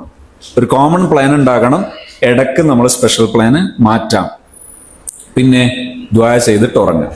ഇതാണ് ഒരു ഡേ ചാർട്ട്. ഈ ഡേ ചാർട്ട് ഫോളോ ചെയ്താൽ നിങ്ങൾക്ക് അതിന്റെ എൻഡിൽ ഒരു സാധനം കൂടി ഞാൻ കൊടുത്തിട്ട് ഇത് ആവശ്യമില്ല. ഇബാദത്തിന് ഏകദേശം ഇത്ര മണിക്കൂർ, കുടുംബസമയം ഇത്ര മണിക്കൂർ, ദിന കാര്യങ്ങളും വീട്ടു ജോലിക്ക് ഇത്ര സമയം, ഇങ്ങനെ വിശ്രമം, അതായത് ഉറക്കം, ഇതെല്ലാം കൂടി എത്ര സമയം കിട്ടുമെന്ന് അതിൽ നോക്കിയാൽ മനസ്സിലാവും. ഇങ്ങനെ കറക്റ്റ് ഉണ്ടാകണം. എന്തൊക്കെ ചെയ്തു എന്ന് ചോദിച്ചാൽ കറക്റ്റ് അളവ് പോലെ ഉണ്ടാകണം. നിങ്ങൾക്ക് എന്തെങ്കിലും സംശയം ഉണ്ടെങ്കിൽ ചോദിക്കാം.